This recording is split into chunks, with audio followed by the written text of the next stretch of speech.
The money never disappeared. Then who was it for? This was filed 8 years ago. It changes what this court believed. Albert Kelly was 43 years old, a senior civil engineer in Cincinnati who looked like the kind of man nobody noticed twice. Most people believed his elegant wife, Samantha Kelly, had settled for someone painfully ordinary. He still drove a 13-year-old Chevrolet Silverado, carried homemade lunches to work, and wore the same scratched wedding band every day. What nobody knew was that Albert had spent the last 18 months preparing for a single morning in Hamilton County Family Court. Then Samantha laughed as she picked up the pen and signed the divorce papers, completely unaware of the final sealed document waiting on the judge's bench. If you're watching today, let me know where you're watching from and what your local time is. I always enjoy seeing how far these stories travel around the world. And if you love slow-burning courtroom dramas with unforgettable twists, don't forget to subscribe. You won't want to miss tomorrow's story. Albert Kelly had never been the loudest man in any room. At Great River Infrastructure Group in downtown Cincinnati, people respected him because bridges stayed standing after he signed off on them. He arrived before sunrise, parked his aging Chevrolet Silverado in the same corner of the employee lot, carried a stainless steel lunchbox that his father had once used, and spent more time checking calculations than talking about himself. His coworkers often joked that Albert probably trusted concrete more than people. They weren't entirely wrong. Concrete behaved according to physics. People rarely did. When Albert first met Samantha Carter, 12 years earlier, she was 28 years old and working as a junior real estate agent in Hyde Park. She had confidence that filled every conversation without sounding forced. She remembered names after hearing them once. She could convince strangers that an ordinary house held extraordinary possibilities. Albert noticed something different. While everyone else admired her confidence, he admired her determination. She worked weekends. She studied neighborhoods after business hours. She memorized school districts, tax rates, zoning maps, and market trends. She seemed less interested in expensive things than in earning them. That was the woman he fell in love with. Their first apartment overlooked a railroad crossing on the east side of Cincinnati. Every freight train rattled the windows after midnight. The kitchen barely held 2 people at once. The water heater failed twice during their first winter. Neither of them complained. Albert repaired broken cabinet hinges instead of replacing them. Samantha laughed while holding a flashlight so he could work underneath the sink. Friday nights meant takeout pizza from a neighborhood shop and watching old movies on a second-hand couch. Those evenings felt expensive in ways money could never measure. When they married 2 years later, they skipped the country club wedding Samantha's parents suggested. Instead, they exchanged vows beneath enormous oak trees at Alt Park. Less than 70 guests attended. Albert wore an off-the-rack navy suit. Samantha carried white roses. They promised each other that success would never become more important than honesty. For several years, they kept that promise. Albert earned steady promotions as infrastructure projects expanded across southern Ohio and northern Kentucky. His salary increased gradually. Bonuses came after successful highway contracts. They purchased a comfortable brick home in Mason, Ohio. Nothing extravagant. 3 bedrooms, a modest backyard, a maple tree Albert planted the week they moved in. Life appeared stable. Then Samantha's career accelerated. Luxury listings replaced starter homes. Her clients began arriving in imported sports cars. Weekend open houses became private showings for executives, surgeons, and professional athletes. Commission checks that once measured in thousands became tens of thousands. Soon she started spending time with people who measured success differently than Albert did. Conversations changed. Restaurants became more exclusive. Vacations became opportunities to post photographs rather than enjoy destinations. Designer handbags quietly replaced practical leather purses. Albert noticed these changes without mentioning them. He assumed success naturally altered lifestyles. He wanted Samantha to enjoy everything she had worked so hard to achieve. The first disagreement seemed insignificant. She suggested trading his Silverado for a European luxury SUV. Albert smiled. "This truck still runs perfectly." She laughed. "It's embarrassing when my clients see it." Albert thought she was joking. She wasn't. A month later, she hired landscapers because she believed their yard looked too ordinary. Albert had planned to seed the lawn himself over a weekend. Instead, thousands of dollars disappeared from their savings account for work he could have completed with a bag of grass seed and 2 afternoons. Again, he said nothing. Silence was not weakness. It had simply become habit. Friends gradually stopped inviting Albert into conversations about business. Instead, they directed every financial question toward Samantha. People assumed she was the successful one. She never corrected them. At charity galas, introductions became strangely predictable. "This is Samantha Kelly. She's one of Cincinnati's top luxury agents." "And this is my husband, Albert." Nothing more. No mention that Albert supervised multi-million-dollar transportation projects across 3 states. No mention that state agencies trusted his engineering decisions. No mention that entire communities drove across bridges carrying his signature of approval. Albert never interrupted. Recognition had never interested him. Watching Samantha enjoy the spotlight seemed enough. Yet tiny moments began collecting inside his memory. One evening, she asked him not to wear his work boots when meeting her clients unexpectedly. Another time, she encouraged him to buy an expensive watch because appearances mattered. When he declined, she sighed. "You make people think we're less successful than we are." Albert looked at his scratched watch. It had belonged to his late father. "I don't mind what people think." "I do." The answer came quickly. Too quickly.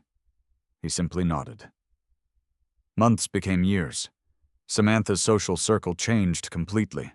Private wine tastings, country club dinners, luxury charity auctions. Weekend trips to Aspen. Albert attended whenever possible, though engineering deadlines often kept him working. Whenever he did appear, he stood quietly beside Samantha while conversations revolved around investment portfolios, imported cars, vacation properties, and designer renovations. No one asked Albert about bridge inspections. No one cared. He preferred it that way. At least he believed he did. One rainy Thursday evening in October, Albert returned home earlier than expected after a construction inspection ended ahead of schedule. The house felt unusually quiet. Samantha wasn't home. A courier envelope rested on the kitchen island. It was addressed to Samantha. The return label belonged to a boutique financial consulting firm in Columbus. Albert barely glanced at it before placing it back exactly where he had found it. Privacy mattered. Later that evening, Samantha arrived carrying shopping bags from Kenwood Town Center. She saw the envelope immediately. For the first time in years, Albert noticed genuine surprise crossing her face. Not fear, just surprise. She picked it up almost too quickly. "Oh, work paperwork." Albert nodded. "I figured." She tucked the envelope into her designer handbag instead of opening it. Another small detail. Another tiny observation. Nothing dramatic. Nothing worth an argument. Weeks later, Albert sat at the kitchen table balancing their monthly household expenses, something he had always done out of routine rather than necessity. Mortgage, utilities, insurance, property taxes, retirement contributions. Everything matched almost perfectly. Almost. One payment stood out. A wire transfer for $18,450. The destination account carried an unfamiliar business name. Harbor Crest Holdings, LLC. Albert frowned. He searched his memory. They owned no business by that name, no investment account, no rental property, no contractor. Nothing. Perhaps Samantha had mentioned it. Perhaps he had forgotten. He checked previous statements. Another transfer, then another. Different amounts, different dates. Always the same company. Always authorized electronically. Albert leaned back in his chair. Outside, autumn rain tapped softly against the kitchen window. The maple tree he had planted years earlier had begun dropping red leaves across the backyard. Everything beyond the glass looked calm. Inside the house, something had shifted. Albert did not accuse. He did not panic. He simply opened a notebook from the kitchen drawer, wrote down the company name, copied each transaction amount with careful handwriting, and circled today's date. Then he quietly closed the notebook before Samantha walked through the front door carrying dinner. She smiled, exactly as she always had. Albert smiled back. But for the first time in their marriage, he realized that numbers could tell stories people never intended anyone else to read. Albert Kelly had spent most of his career solving problems that could not afford mistakes. A bridge either carried traffic safely, or it did not. A foundation either met specification, or it failed. Engineering had taught him that assumptions were dangerous, while measurements rarely lied. That lesson followed him home. The notebook he had started in the kitchen drawer slowly became thicker. Each month after Samantha had gone to bed, Albert opened their joint banking statements at the dining room table. He wore reading glasses that made him look older than 43, placed a yellow legal pad beside his laptop, and copied every unfamiliar transaction by hand before entering the same information into a spreadsheet on his personal computer. He trusted paper. Paper could not accidentally disappear because of a software update. By Thanksgiving, Harbor Crest Holdings LLC had received 6 separate wire transfers totaling more than $90,000. The amounts varied: $18,550, $11,980, $24,300. None of them followed a predictable schedule. Albert searched the company name through Ohio business records. Nothing. He searched neighboring states. Nothing useful. The name existed, but ownership information had been registered through another corporate service that revealed almost nothing. He closed the browser without frustration. Questions came before answers. That was normal. What mattered was collecting facts before forming conclusions. At work, winter arrived with freezing rain and bridge inspections along Interstate 75. Albert spent 12-hour days checking structural joints, reviewing contractor reports, and approving repair schedules. His responsibilities left little room for distraction, yet his mind occasionally drifted toward the growing list inside his notebook. Each new transaction felt like another loose bolt hidden beneath fresh paint. Not immediately dangerous, but impossible to ignore forever. One Friday evening, Samantha hosted several real estate clients at their home. Luxury SUVs lined the street outside. Professional caterers filled the kitchen. A violinist played near the fireplace. Albert greeted everyone politely before changing into jeans and quietly mowing leaves from the backyard because Samantha preferred the photographs outside to look perfect. One guest wandered onto the patio. "You own this place?" the man asked. Albert smiled. "My wife and I do." The guest glanced toward the house. "I assumed she bought it herself." Albert simply nodded. The comment did not sting as much as it once might have. People believed whatever matched appearances. Inside, Samantha laughed loudly while describing a vacation home one of her clients had recently purchased in Naples, Florida. Outside, Albert emptied another bag of leaves. Neither interrupted the other. Later that night, after every guest had left, Samantha walked into the garage. "You could have stayed inside." "I wanted to help." "You embarrassed me." Albert looked up from wiping grass clippings off the mower. "How?" "You looked like the groundskeeper." Albert waited. She continued. "My clients expect a certain image." He placed the rag on the workbench. "I'm still the same person you married." She sighed before turning away. That's exactly the problem. The garage became quiet after she closed the door behind her. Albert stood alone beside shelves filled with tools collected over 20 years. He rested one hand on the old workbench his father had built. The conversation replayed in his mind. Not because it made him angry, because it felt unfamiliar. Years earlier, Samantha would have laughed beside him while sweeping the garage floor. Now she measured value differently. He wondered when that change had truly begun. December arrived. Christmas decorations covered the neighborhood. Albert climbed onto the roof himself to hang white lights, while Samantha attended another networking dinner downtown. When she returned close to midnight, she barely noticed the lights. Instead, she asked whether a package had arrived. Albert remembered the courier leaving a padded envelope that afternoon. "It's on the kitchen counter." She picked it up immediately. Again, she never opened it in front of him. Instead, she carried it upstairs. Another observation. Another page in the notebook. On the first Monday of January, Albert received an annual tax summary from Fifth Third Bank. He reviewed it only because he always prepared their financial documents before meeting with their accountant. Most numbers appeared familiar. Interest income, mortgage statements, investment dividends. Then one figure stopped him.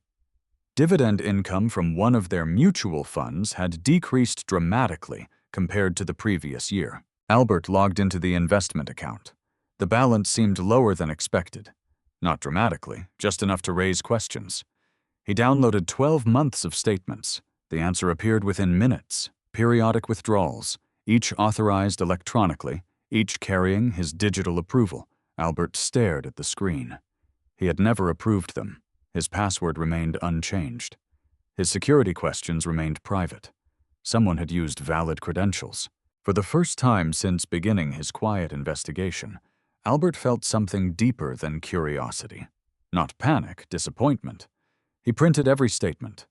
One page after another slid from the printer. He organized them chronologically. Then he opened his notebook. A new section appeared beneath the existing entries: investment withdrawals, amount, date, authorization number, reference code. No conclusions, only facts. That evening, Samantha suggested celebrating her latest sales award at an expensive steakhouse in downtown Cincinnati. Albert agreed. Throughout dinner, she spoke enthusiastically about expanding into luxury commercial properties. She discussed branding image consultants, social media campaigns, and potential magazine interviews. Albert listened, occasionally asking simple questions. She never noticed how carefully he observed small details. Her phone buzzed 3 different times. Each time she turned the screen away before reading the message. She excused herself once to answer a brief call outside the restaurant. When she returned, she smiled as though nothing unusual had happened. Albert did not ask. Questions asked too early often produced rehearsed answers. On Saturday morning, he visited the downtown branch of Fifth Third Bank alone. He requested printed authorization histories for several investment transactions. The customer service representative smiled apologetically. "I'm sorry, Mr. Kelly. We can't release detailed authorization logs here." "I understand. You'd need our compliance department." "How do I contact them?" She handed him a business card. "Call this number Monday morning." Albert thanked her sincerely. He walked back toward his truck carrying nothing more than a business card and several ordinary account statements. To anyone watching, it looked like a routine banking errand. For Albert, it marked the first moment he realized professional assistance might become necessary. Monday morning, he called the number. After several transfers, a calm voice introduced herself. "Compliance Division. This is Olivia Grant." Albert explained only the facts. No accusations, no emotional speeches. He described the authorization numbers that appeared unfamiliar. Olivia listened carefully. Finally, she spoke. "Mr. Kelly, I can't discuss account activity over the phone beyond general information." "I understand." "However," she paused, "if there's concern regarding unauthorized financial activity involving joint accounts, documentation may become available through proper legal channels." Albert wrote every word down. Proper legal channels. Yes. There are procedures designed specifically for situations like this. "Thank you." She wished him a pleasant afternoon before ending the call. Albert remained seated at his desk for several minutes. The conversation had revealed almost nothing. Yet it confirmed something important. There were records, detailed records. Someone could eventually access them. He simply needed to follow the correct process. That evening, while driving home across the Brent Spence Bridge, Albert made a decision. He would not confront Samantha. Not yet. Instead, he searched for one name recommended years earlier by a co-worker during an estate planning seminar. Daniel Pierce, family law attorney, downtown Cincinnati, known for complex financial divorce litigation. Albert parked outside the office building the following afternoon after work.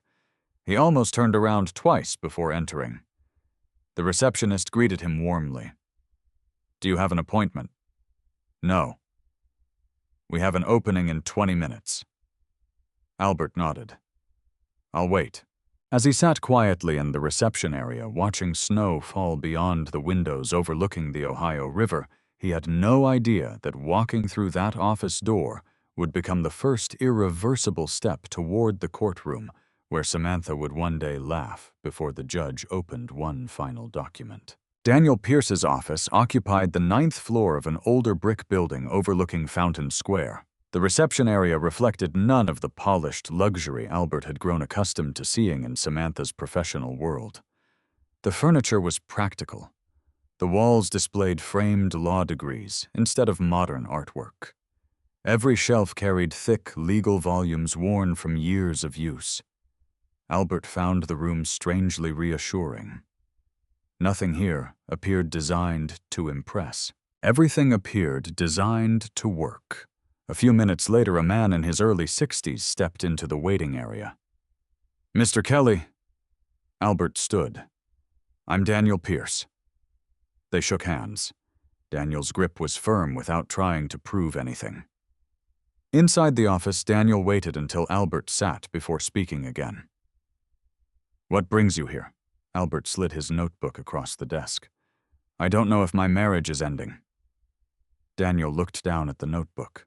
"But I know something isn't right." For nearly 40 minutes, Albert described nothing except facts.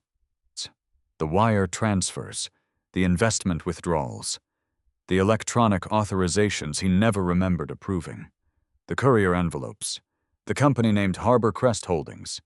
He never accused Samantha of theft. He never called her dishonest. Every sentence began with words like, "I noticed," "I found," or "I don't understand." Daniel listened without interrupting. Only after Albert finished did he open the notebook. He studied several pages before looking back up. "You've done something most clients never do." Albert frowned. "I have." "You documented before you reacted." Daniel leaned back in his chair. "That alone may end up protecting you." Albert remained silent. "I need to ask you something important," Daniel continued. "Go ahead." "Has your wife ever realized you've been reviewing these records?" "No." "Have you confronted her?" "No." "Have you changed passwords, moved money, or frozen accounts?" Albert shook his head. "No." Daniel nodded slowly. "Good." Albert expected immediate advice. Instead, Daniel closed the notebook. "For now, you do nothing." Albert blinked. "Nothing?" "You continue living exactly as you have." Daniel reached for a legal pad. If financial misconduct exists, people often reveal far more when they believe nobody is watching. Albert considered the words carefully. "So I wait. You observe." Daniel emphasized the distinction. Waiting suggests doing nothing. Observing means collecting evidence. The conversation lasted another hour. Daniel explained how Ohio divorce courts evaluated financial misconduct, hidden assets, unauthorized transfers, concealed business entities, improper use of marital property. Each required documentation, not suspicion. Documentation. Albert appreciated the precision. Engineering and law suddenly seemed less different than he had imagined. Before Albert left, Daniel handed him a business card. "If anything unusual happens, call me before you respond." Albert slipped the card into his wallet. "I will." "And Mr. Kelly," Albert paused at the office door. Don't let frustration convince you to confront her early. Why? Because truth usually becomes stronger with time. Albert drove home through light snowfall, repeating those words in his mind. Truth usually becomes stronger with time. It sounded almost like engineering. A bridge inspection performed after one crack appeared often revealed 5 more hidden beneath the surface.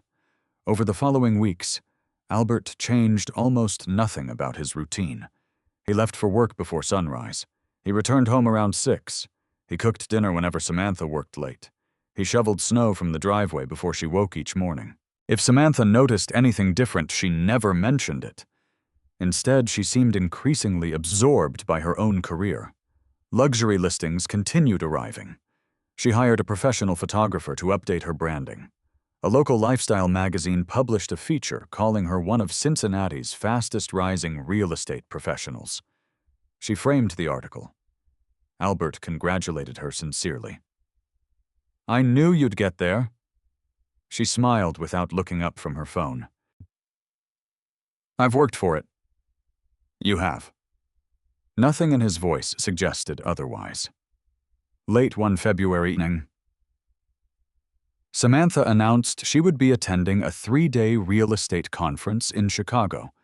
Albert offered to drive her to the airport. She declined. A colleague is picking me up. He simply nodded.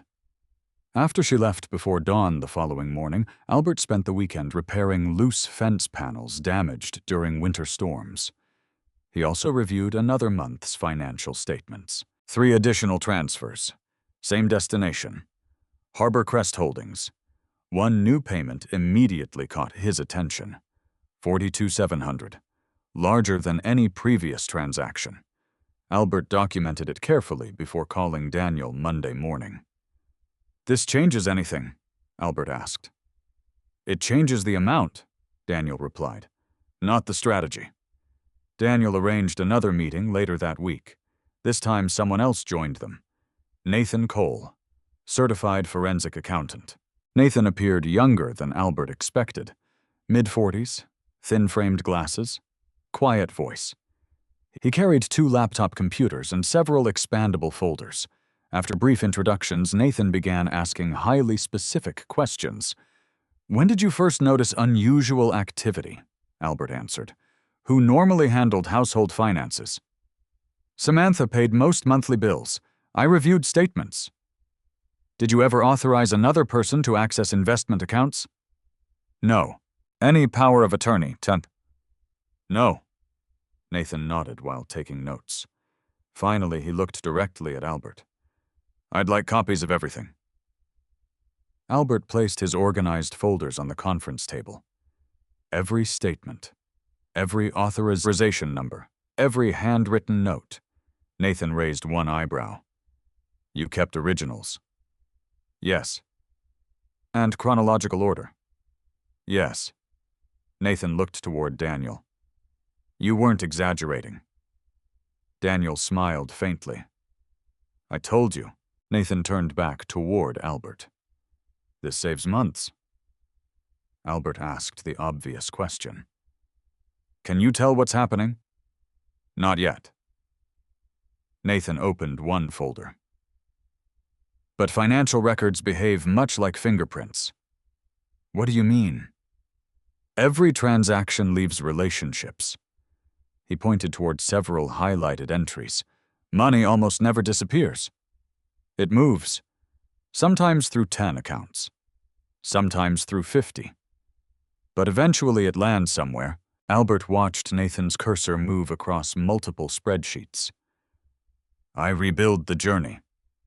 The following weeks became a quiet partnership. Albert continued living normally. Nathan quietly reconstructed years of financial history. Daniel quietly prepared legal strategy. Nobody informed Samantha. Nobody hinted that questions had begun. One evening, Nathan called unexpectedly. I found something. Albert drove directly to Daniel's office. Nathan projected dozens of transactions onto a large monitor. Colored lines connected bank accounts, investment funds, credit payments, and business transfers. What you're seeing, Nathan explained, is only a preliminary reconstruction. Albert studied the screen. Several transactions flowed through Harbor Crest Holdings, then disappeared again into another entity, Lake Summit Property Services, then another, Ridgeway Consulting Partners, different names, similar patterns. They're connected, Nathan nodded. Indirectly. Can you prove ownership? Not yet. Nathan zoomed into another section. But here's what's interesting. Every company eventually transferred money toward one final destination, an investment account. The owner's identity remained hidden. Albert folded his arms. So, someone built layers. Exactly. Nathan looked impressed rather than frustrated. This wasn't random spending. It was organized. Daniel remained silent until Nathan finished. Then he asked one question. How confident are you? Nathan answered without hesitation. 90%. And the other 10? I need subpoena authority. Albert understood immediately. That authority would only come after formal legal proceedings. For now they had a map, not the complete territory. As Albert prepared to leave, Nathan handed him several printed charts. Take these home. Nathan shook his head. No, I keep every original. Why? Nathan smiled slightly. Chain of custody. Another unfamiliar legal phrase. Another reminder that every detail mattered. Albert left empty-handed. It felt strange. Months of searching had produced tangible answers, yet he carried no evidence home, only knowledge. Driving through downtown Cincinnati that night, he noticed the city lights reflecting across the Ohio River. Everything outside looked peaceful. Inside his mind, the picture had become far clearer. The unexplained transfers were no longer isolated incidents. They formed a system, a carefully constructed system. And somewhere inside that system, someone had worked very hard to ensure the truth stayed hidden. What Albert still didn't know was that Nathan's next discovery would uncover an account neither Harbor Crest Holdings nor any of the other companies appeared to own, an account that had remained invisible until one overlooked transaction connected every piece of the puzzle. Nathan Cole called Daniel Pierce just after 7 on a Tuesday morning. I found the missing connection. Daniel did not ask questions over the phone. When can you be here? 30 minutes. Daniel immediately called Albert. I need you in my office. Albert looked at the bridge inspection schedule lying across his desk. Another engineer could finish the afternoon review. I'll be there. 45 minutes later, the three men sat around the same conference table, where stacks of financial statements had become a familiar sight. Nathan connected his laptop to the monitor. This took longer than I expected. Albert waited. I wasn't looking for hidden money anymore. What were you looking for? Mistakes. Albert tilted his head slightly. Mistakes? Nathan nodded. People who plan complicated financial schemes usually pay attention to large transfers. They often overlook small ones. The screen displayed hundreds of transactions. Nathan highlighted a payment of only $312.47. Albert frowned. $300. Exactly, Nathan smiled. Most people ignore this. The payment had been sent from Harbor Crest Holdings to an accounting software subscription. Nothing unusual, until Nathan traced the subscription records. The software license belonged to another business, Ridgeway Consulting Partners. That business used the same accountant. The accountant also managed taxes for a real estate investment partnership, Lake Summit Property Services. 3 different companies, 1 accounting office. Still, that alone proved nothing. Then Nathan opened another document. This is where someone became careless. An annual filing fee of just $85 had been charged automatically to the wrong business credit card. Instead of using Harbor Crest Holdings, the payment had accidentally originated from a personal rewards card. The name on that card appeared clearly. Samantha Kelly. Albert stared silently at the screen. For several seconds, nobody spoke. Daniel finally broke the silence. "Can you authenticate this?" Nathan nodded. "I already have." "Twice." Albert continued looking at this monitor. The amount meant almost nothing. $85. Less than dinner at one of Samantha's favorite restaurants, yet that small payment connected every company they had spent months trying to understand. Nathan enlarged another chart. The companies aren't independent. They're controlled together. Can you prove ownership? I can prove management. Nathan displayed electronic signatures, corporate renewal filings, registered mailing addresses, different company names, different mailing services, different registered agents. Yet each document eventually referenced the same financial administrator, one digital identity, one encrypted filing credential, one billing profile. Everything pointed toward Samantha. Albert slowly removed his reading glasses. He cleaned them with a folded handkerchief while absorbing the information. Daniel watched him carefully. "You okay?" Albert nodded. "I think so. You don't sound surprised." Albert looked out the office window toward the Ohio River. "I've been preparing myself for months. What surprises me," he paused, "is how much work went into hiding everything." Nathan leaned forward. "It wasn't careless. It was sophisticated." Daniel folded his hands. "Which means we continue carefully." Albert looked back. "What happens now?" Daniel opened a legal folder. "We file." The words felt heavier than Albert expected. Filing for divorce had once seemed impossible. Now it felt unavoidable. Not because of anger, because trust had disappeared. Without trust, marriage became paperwork. Daniel outlined every upcoming step. Petition for dissolution if cooperation remained possible. Traditional divorce proceedings if cooperation failed. Immediate financial preservation requests. Discovery orders. Subpoenas.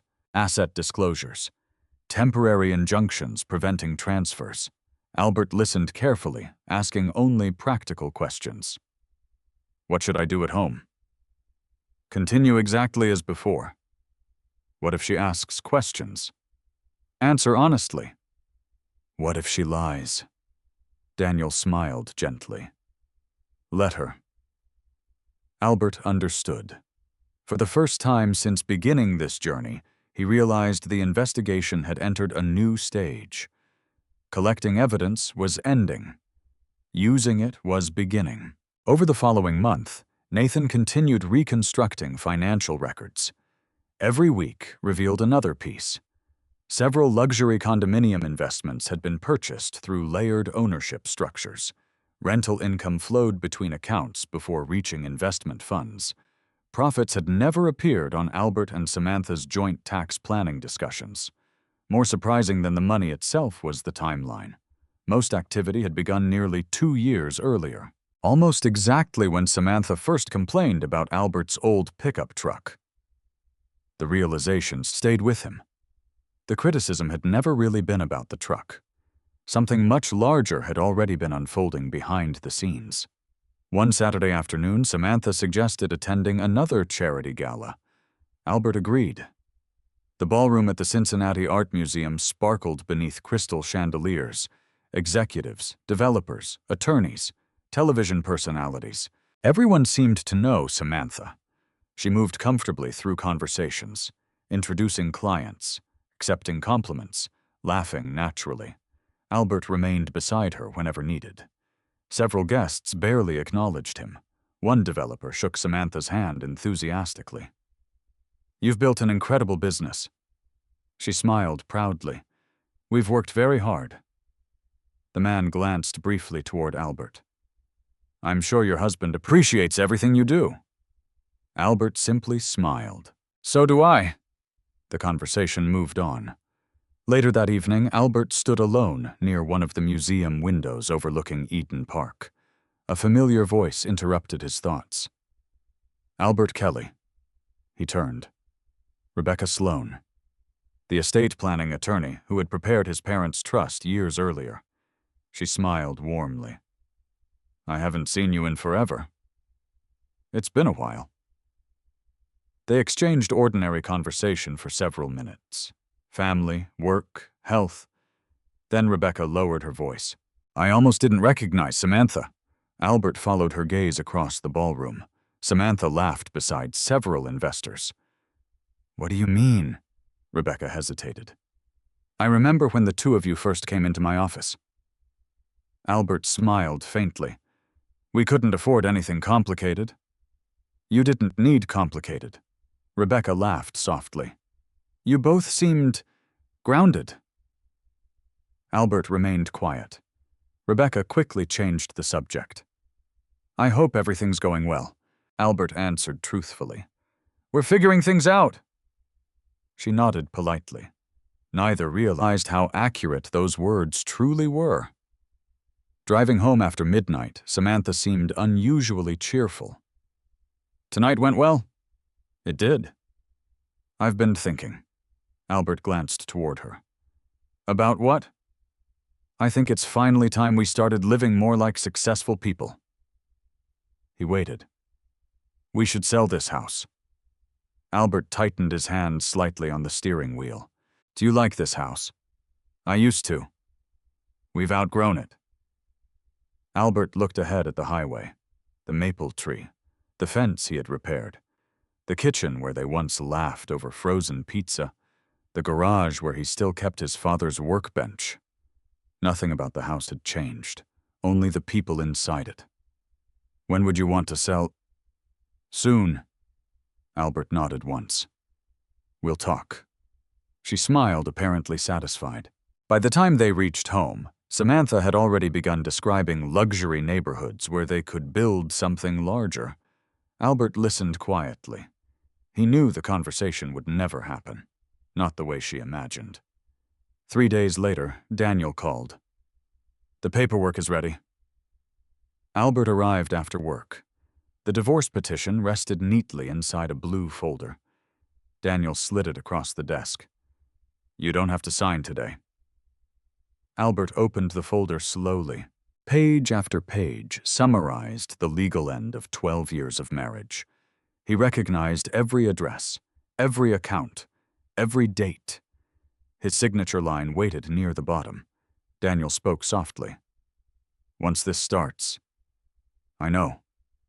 It won't go backward. Albert thought about the first apartment beside the railroad tracks, the wedding beneath the oak trees, the evenings repairing broken cabinets together. Those memories remained real. Nothing could erase them, but they no longer described the marriage that existed today. He picked up the pen. Without hesitation, Albert signed every required page. Daniel closed the folder. I'll have Samantha served at a time that minimizes unnecessary conflict. Albert stood. As he reached the office door, Daniel spoke one final sentence. People often believe divorce begins when papers are filed. Albert looked back. It actually begins much earlier. Albert understood exactly what he meant.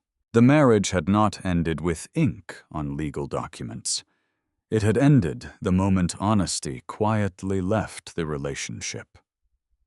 Neither Albert nor Samantha knew that within 2 weeks she would receive those papers, glance at them with complete confidence, and make one decision that would convince everyone in the courtroom she believed she had already won. The divorce papers arrived on a bright Thursday morning. A licensed process server found Samantha outside one of her luxury property showings in Indian Hill. She accepted the envelope with visible irritation. What is this? You've been served, ma'am. The process server handed her a receipt to acknowledge delivery before returning to his vehicle. Several prospective buyers stood only a few yards away. Samantha forced a smile until they entered the house. Only then did she tear open the envelope. Her expression hardened. She read the first page, then the second. By the time she reached the signature page, she laughed once under her breath. So that's what this is. She slipped the documents back into the envelope, straightened her blazer, and completed the property tour as though nothing unusual had happened. That evening, Albert was already home preparing dinner. The aroma of roasted chicken filled the kitchen. Samantha walked in carrying the envelope.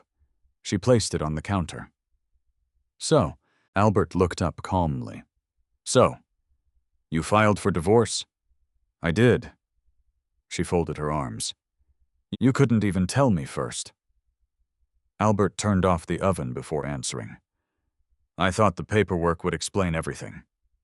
She gave it a short, almost amused laugh. "I've been expecting this." Albert met her eyes. "I don't think you have." For the first time, silence settled between them. Not the comfortable silence they had once shared while reading books together. This silence felt measured. Each word mattered. Each pause mattered more. Samantha broke it first. "Is this because I've been working too much?" "No." "Because I've become more successful?" No." She tilted her head. "Then why—" Albert chose his words carefully. "We've become different people." She studied him for several seconds before smiling again. "I can live with that." There was no pleading, no anger, no visible sadness, only confidence.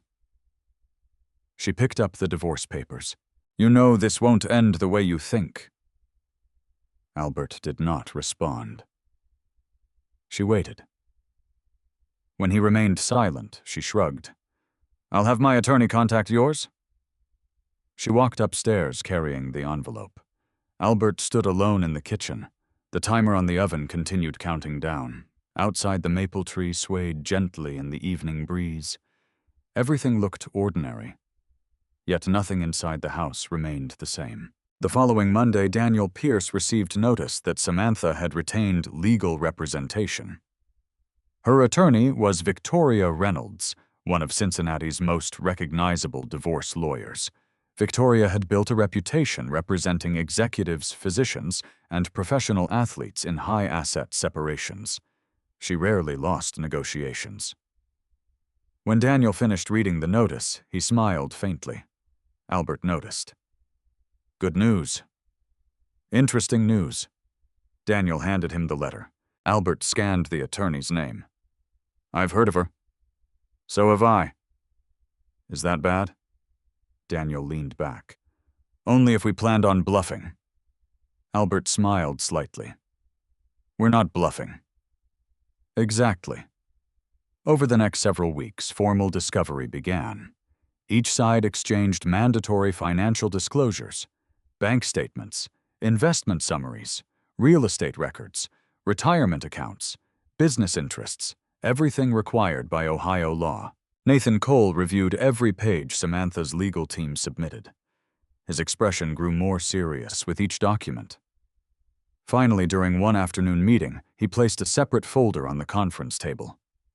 "This shouldn't exist." Albert looked at him. "What shouldn't?" Nathan opened the folder. "According to these disclosures, Harbor Crest Holdings owns no significant assets." "But we tracked millions through it." "Exactly." Nathan slid another page across the table. "And somehow," he tapped the document, "those transactions disappeared." Albert frowned. "They erased them." "No." Nathan shook his head. "They relocated them." Daniel immediately understood. "New entities." Nathan nodded. "Very recently." "When?" "Within 3 weeks of receiving the divorce petition." Albert remained calm. "They're moving money," Nathan answered carefully. "They're attempting to reorganize ownership." Daniel closed the folder. "Too late." Nathan smiled. "Much too late." Because Nathan had documented months of historical financial activity before the divorce filing, the timing itself had become evidence. Transfers occurring after litigation began attracted immediate legal attention. Daniel prepared emergency motions requesting preservation of financial records. Additional subpoenas followed. Albert watched the legal process unfold with quiet fascination. Every motion resembled engineering. Each document depended upon precise measurements. Unsupported claims failed, documented facts remained standing. Meanwhile, life at home settled into an unusual routine. Albert and Samantha still occupied the same house while temporary court schedules were arranged. They rarely argued. Instead, they barely spoke. Breakfast happened at different times. Separate grocery shopping, separate laundry, separate evenings. The house had become two quiet lives sharing one address. One Saturday morning, Albert found Samantha packing several designer handbags into storage boxes. Moving things. She looked up briefly. I'm organizing. He nodded. Nothing more. Later that afternoon, while trimming branches in the backyard, Albert noticed a black, luxury SUV parked across the street. A man stepped out carrying several document boxes into the house. Albert recognized him only after a moment. Martin Ellis, one of Samantha's commercial real estate associates. Martin remained inside for less than 20 minutes. When he left, the document boxes were gone. Albert simply watched from the backyard.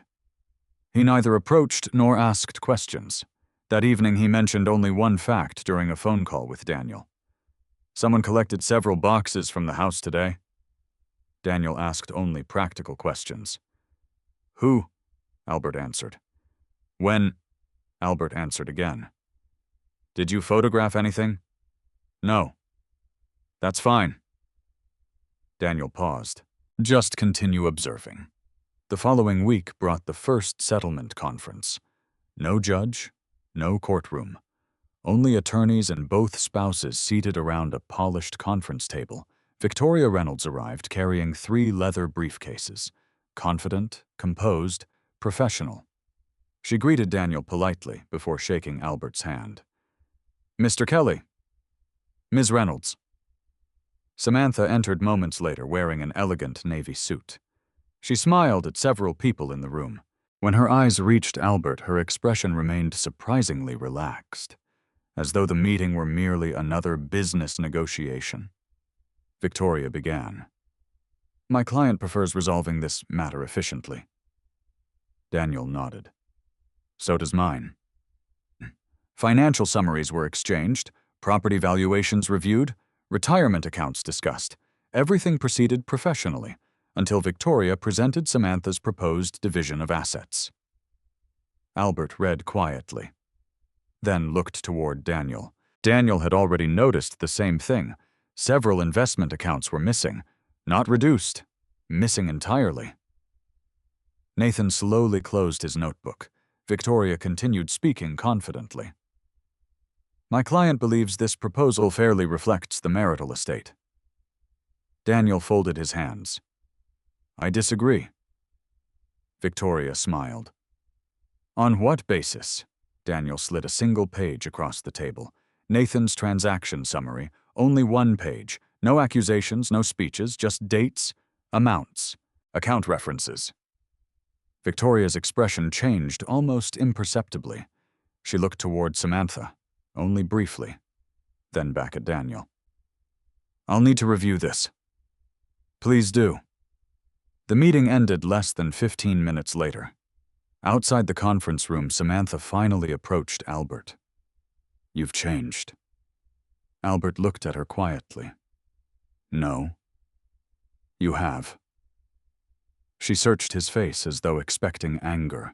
Instead, she found the same calm expression he had always worn. I finally started paying attention. For the first time since the divorce began, Samantha did not smile. She turned and walked away without another word. Daniel watched her disappear down the hallway. Then he looked at Albert. Did you notice what? She expected you to argue. Albert nodded. I know. But you didn't. Albert looked through the courthouse window toward downtown Cincinnati. My father used to tell me something. Daniel waited. If the facts are strong, your voice doesn't need to be. Daniel smiled. Your father would have made an excellent trial lawyer. As they walked toward the parking garage, Nathan's phone vibrated. He glanced at the screen, then stopped walking. Daniel immediately noticed. What happened? Nathan looked back at both men. The subpoena responses just arrived. And Nathan took a slow breath. I think we finally know who really owns Harborcrest Holdings. Albert looked at him steadily. Nathan's next sentence was quiet enough that only the three of them could hear. And it isn't Samantha alone. Nathan Cole did not speak again until the three men had reached Daniel Pierce's office. He locked the conference room door before placing a thick envelope on the table.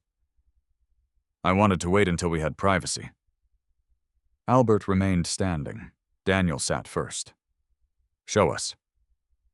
Nathan removed several certified records from the envelope. They came from subpoena responses issued to 3 different financial institutions. Albert immediately recognized several account numbers. Others were unfamiliar. Nathan spread the documents across the conference table in chronological order. For months we believed Samantha controlled Harborcrest Holdings. Albert nodded. She does. Partially. Nathan emphasized the last word. Someone else has equal authority. Daniel leaned forward. Who? Nathan turned over the final page. The name printed beneath the corporate authorization agreement surprised both attorneys. Michael Davenport. Albert searched his memory. The name sounded familiar. Not because he knew the man personally, because Samantha had mentioned him years earlier. He was one of her first commercial real estate mentors. Nathan nodded. He still is. Daniel studied the paperwork. 50% ownership. Exactly. Nathan pointed toward another page. Equal signing authority. Another document followed. Equal access to every investment account. Then another. Equal authority to create new corporate entities. Albert quietly absorbed the information. His breathing never changed. His expression remained calm. Daniel noticed. You knew this name? Albert nodded slowly. Samantha introduced us once. When? Maybe 4 years ago. What happened? Albert searched his memory. It was a charity fundraiser. He barely spoke to me. What about Samantha? They talked for almost an hour. Nathan made another note. Since then, I've seen him at several events. Anything unusual? Albert thought carefully before answering. I assumed he was helping her career. Nobody spoke for several moments. Finally, Daniel folded the documents together. This changes our strategy. Nathan agreed. We're no longer dealing with hidden marital assets alone. We're dealing with coordinated financial activity. Albert looked toward the window. So now what? Daniel answered immediately. We learn everything we can about Michael Davenport. Nathan had already begun. Over the following week, he assembled a detailed profile. Michael Davenport was 58 years old. He had spent nearly 3 decades developing commercial real estate throughout Ohio, Kentucky, and Indiana. His reputation appeared respectable, successful, generous to local charities, frequently interviewed by business magazines. Nothing publicly connected him to financial misconduct. Yet privately, the records told a different story. Every hidden company Nathan had traced eventually intersected with Davenport's business network, some directly, others through investment partnerships. Money flowed in circles, always ending where few people would think to look. Daniel summarized the situation during another meeting. If this reaches trial, he tapped the documents. We're not accusing anyone. Albert nodded. We're presenting evidence. Exactly. The distinction mattered. Facts carried weight. Speculation created problems. Meanwhile, Samantha appeared increasingly confident. Her attorney continued submitting revised settlement proposals. Each proposal slightly improved Albert's financial position. Each proposal continued excluding major investment assets. Daniel rejected every one, without emotion, without argument, simply rejected. One evening, Albert returned home to find Samantha sitting alone on the back patio. A glass of wine rested beside her. The sunset painted the backyard in soft orange light. She looked up as he approached. "We should talk." Albert sat in the chair opposite her. "What about—" She studied him for several seconds. "I don't understand you anymore." Albert waited. "I expected you to fight?" "I am." "No." She shook her head. "I expected yelling, blaming, demanding explanations. You haven't done any of that." Albert looked toward the maple tree. Its branches had begun filling with new spring leaves. "I don't think those things solve much." She laughed quietly. "You've always been impossible to read." "No? I've always been predictable." She looked genuinely puzzled. "What does that mean?" "I don't make decisions while I'm angry." For a brief moment, neither spoke. Then Samantha asked something unexpected. "Do you hate me?" Albert answered honestly. "No." "You should."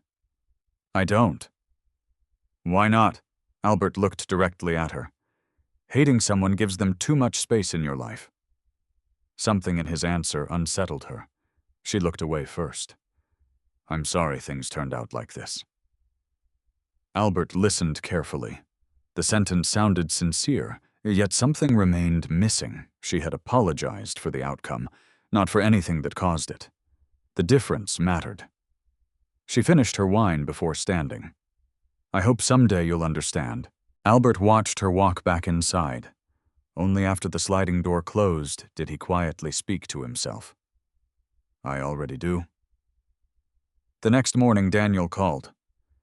"Court scheduled the first evidentiary hearing." "When?" "3 weeks."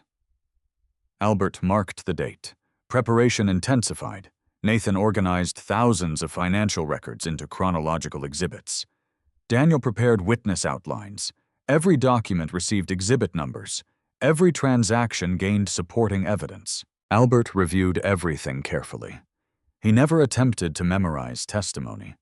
He simply reread the facts until their sequence became natural. During one preparation meeting, Daniel asked him an unusual question. "If opposing counsel insults you," Albert smiled faintly, "they probably will." "They definitely will." "What do I do?" Daniel answered without hesitation. "Nothing." Albert laughed softly. "I've had a lot of practice." Daniel became serious again. "They'll likely suggest you're financially unsophisticated. They may imply you ignored household finances. They may even argue Samantha handled investments because you lacked experience." Albert nodded. "They're allowed." "Yes. But don't argue. Answer only what's asked." Nathan added quietly, "The documents will speak louder than either attorney." 1 week before the hearing, another unexpected event occurred. Albert received a certified letter from one of the investment firms involved in Nathan's investigation. The company informed him that a large account previously associated with Harbor Crest Holdings had recently been frozen pending court review. Albert immediately called Daniel. "Is that normal?" Daniel sounded pleased. "Very." "Why?" "It means our preservation motions worked. The money could no longer disappear." For the first time since discovering the mysterious transactions, Albert felt a measure of relief. Not victory, simply stability. The evidence was beginning to protect itself. A few days later, while leaving work, Albert noticed a man waiting beside his Silverado. Tall, gray-haired, expensive tailored suit. Albert recognized him immediately from old charity events. Michael Davenport. He smiled politely. "Mr. Kelly?" Albert stopped several feet away. "Mr. Davenport, I was hoping we'd have a chance to talk." Albert remained calm. "I don't think that's appropriate." Michael slipped his hands into his coat pockets. "This doesn't have to become ugly." Albert looked at him steadily. "I agree. So perhaps we can resolve things." "My attorney handles legal matters." Michael smiled patiently. "I'm not talking about attorneys." Albert said nothing. I've known Samantha for years. I've helped build her career. I'd hate to see everyone damaged over misunderstandings. Albert noticed the careful wording. Misunderstandings. Not mistakes, not facts, just misunderstandings. I appreciate your concern. Michael stepped closer. There's still time to end this. Albert finally answered with complete clarity. If you're referring to the court case, I don't control it anymore. Michael frowned slightly. What do you mean? The evidence does. Albert walked past him toward his truck. Michael called after him. Think carefully before you destroy people's lives. Albert turned once. My goal isn't to destroy anyone. He opened the driver's door. It's to tell the truth. Without waiting for another response, he drove away. That evening, Daniel listened carefully as Albert described the encounter. He approached you voluntarily. Yes. Did he threaten you? No. Offer money? No. Daniel smiled. He was measuring you. Albert considered that. To see whether I'd back down? Exactly. Nathan looked up from his laptop. He wouldn't have approached you unless he was worried. Albert remained thoughtful. For months, I thought I was chasing answers. Nathan closed another financial folder. You were. But now, he looked directly at Albert. They've started chasing you. Neither Albert nor anyone else in the room realized that Michael Davenport's conversation had already become part of a much larger problem for the defense, because a security camera overlooking the parking lot had recorded every minute of their unexpected meeting. Daniel Pierce received a phone call from the courthouse security office 2 days after Albert's encounter with Michael Davenport. We understand one of the parties in your upcoming case may have been approached outside his workplace. Daniel exchanged a quick glance with Nathan Cole. That's correct. Our parking surveillance system captured part of the interaction. Daniel remained careful. Would that recording still be available? It has already been preserved. Within 24 hours, Daniel obtained the footage through the appropriate legal process. The 3 men watched it together. The camera overlooked only a portion of the parking lot, but it clearly showed Michael waiting beside Albert's truck. The recording contained no audio. It did not need any. Michael had arrived first. He remained waiting. Albert walked toward his vehicle. The 2 men spoke calmly. Michael stepped closer several times. Albert never did. At no point did Albert raise his hands or appear aggressive. Eventually, he entered his truck and drove away, while Michael remained standing alone in the parking lot. Daniel stopped the video. I like this. Nathan nodded. So do I. Albert looked puzzled. There's no sound. There doesn't have to be. Daniel replayed several seconds. The timing tells its own story. What do you mean? If anyone later claims you initiated contact. He paused the image with Michael standing beside the parked Silverado. This recording says otherwise. Albert understood. Facts appeared in many forms. Not every fact required words. The following week brought another unexpected development. Nathan arrived carrying a banker-sized storage box. I think we're finished. Albert looked at the overflowing folders. Finished? With reconstruction. Nathan smiled for the first time in weeks. I finally know where every dollar went. He spread a large chart across the conference table. Unlike previous versions, this one looked surprisingly simple. Dozens of complicated transfers had been reduced to a handful of clear pathways. Money left Albert and Samantha's marital accounts. It moved through Harbor Crest Holdings. From there, it traveled through several limited liability companies. Finally, it accumulated inside commercial property partnerships, controlled jointly by Samantha Kelly and Michael Davenport. Nathan tapped the final column. Everything ends here. Albert studied the chart quietly. The complexity that had once seemed impossible now looked almost obvious. Daniel noticed the expression on Albert's face. "What are you thinking?" Albert answered honestly. "It took months to understand." "It took years to build." Nathan nodded. "Financial systems become complicated one small decision at a time." Another document followed: property valuations, office buildings, retail centers, warehouse investments, apartment developments. Nathan summarized the numbers. The hidden business interests represent approximately $3.8 million. Albert remained silent. That number sounded strangely familiar. 3.8 million. Almost exactly the amount that had once passed through their joint financial planning before gradually disappearing into companies he had never heard of. Daniel closed the folder carefully. This is no longer about isolated transactions. It's about concealment. 1 week later, the first evidentiary hearing finally arrived. Unlike a full trial, the hearing focused on preliminary financial issues. The courtroom felt smaller than Albert had expected. No spectators filled the benches, only attorneys, court staff, and several financial representatives occupied the room. Judge Eleanor Whitmore entered promptly at 9 o'clock. She greeted both legal teams before reviewing the agenda. Daniel rose first. "Your Honor, this hearing concerns preservation of disputed marital assets and financial disclosures." Victoria Reynolds stood. "My client has fully complied with every disclosure requirement." Daniel made no immediate response. He simply handed the clerk several organized exhibit binders. Nathan sat quietly behind counsel.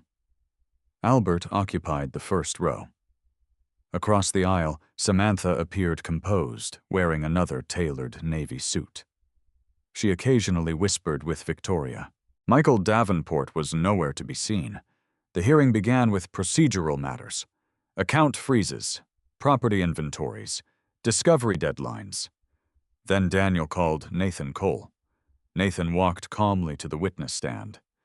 After establishing his professional qualifications, Daniel began asking straightforward questions. "Mr. Cole, what is your occupation?"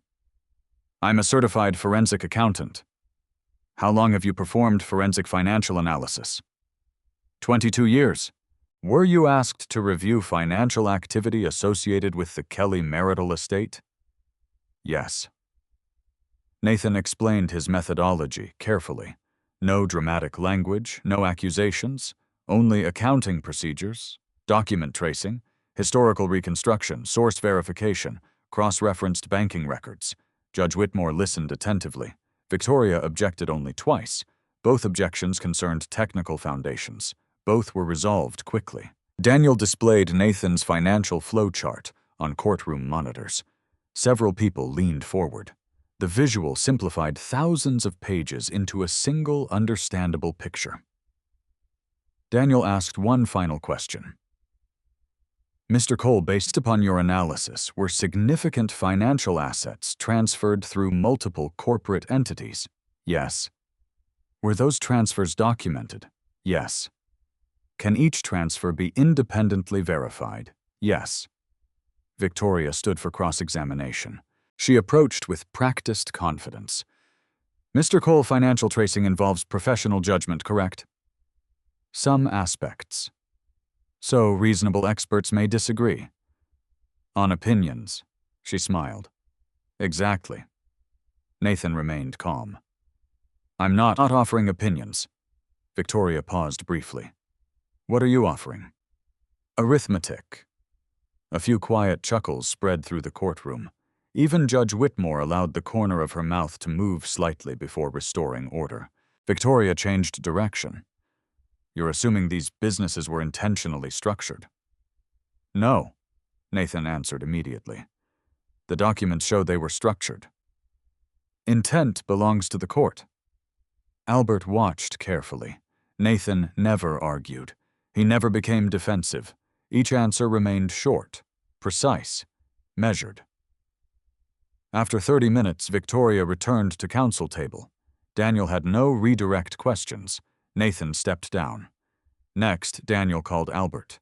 Walking toward the witness stand felt strangely familiar. almost like entering a project meeting at work.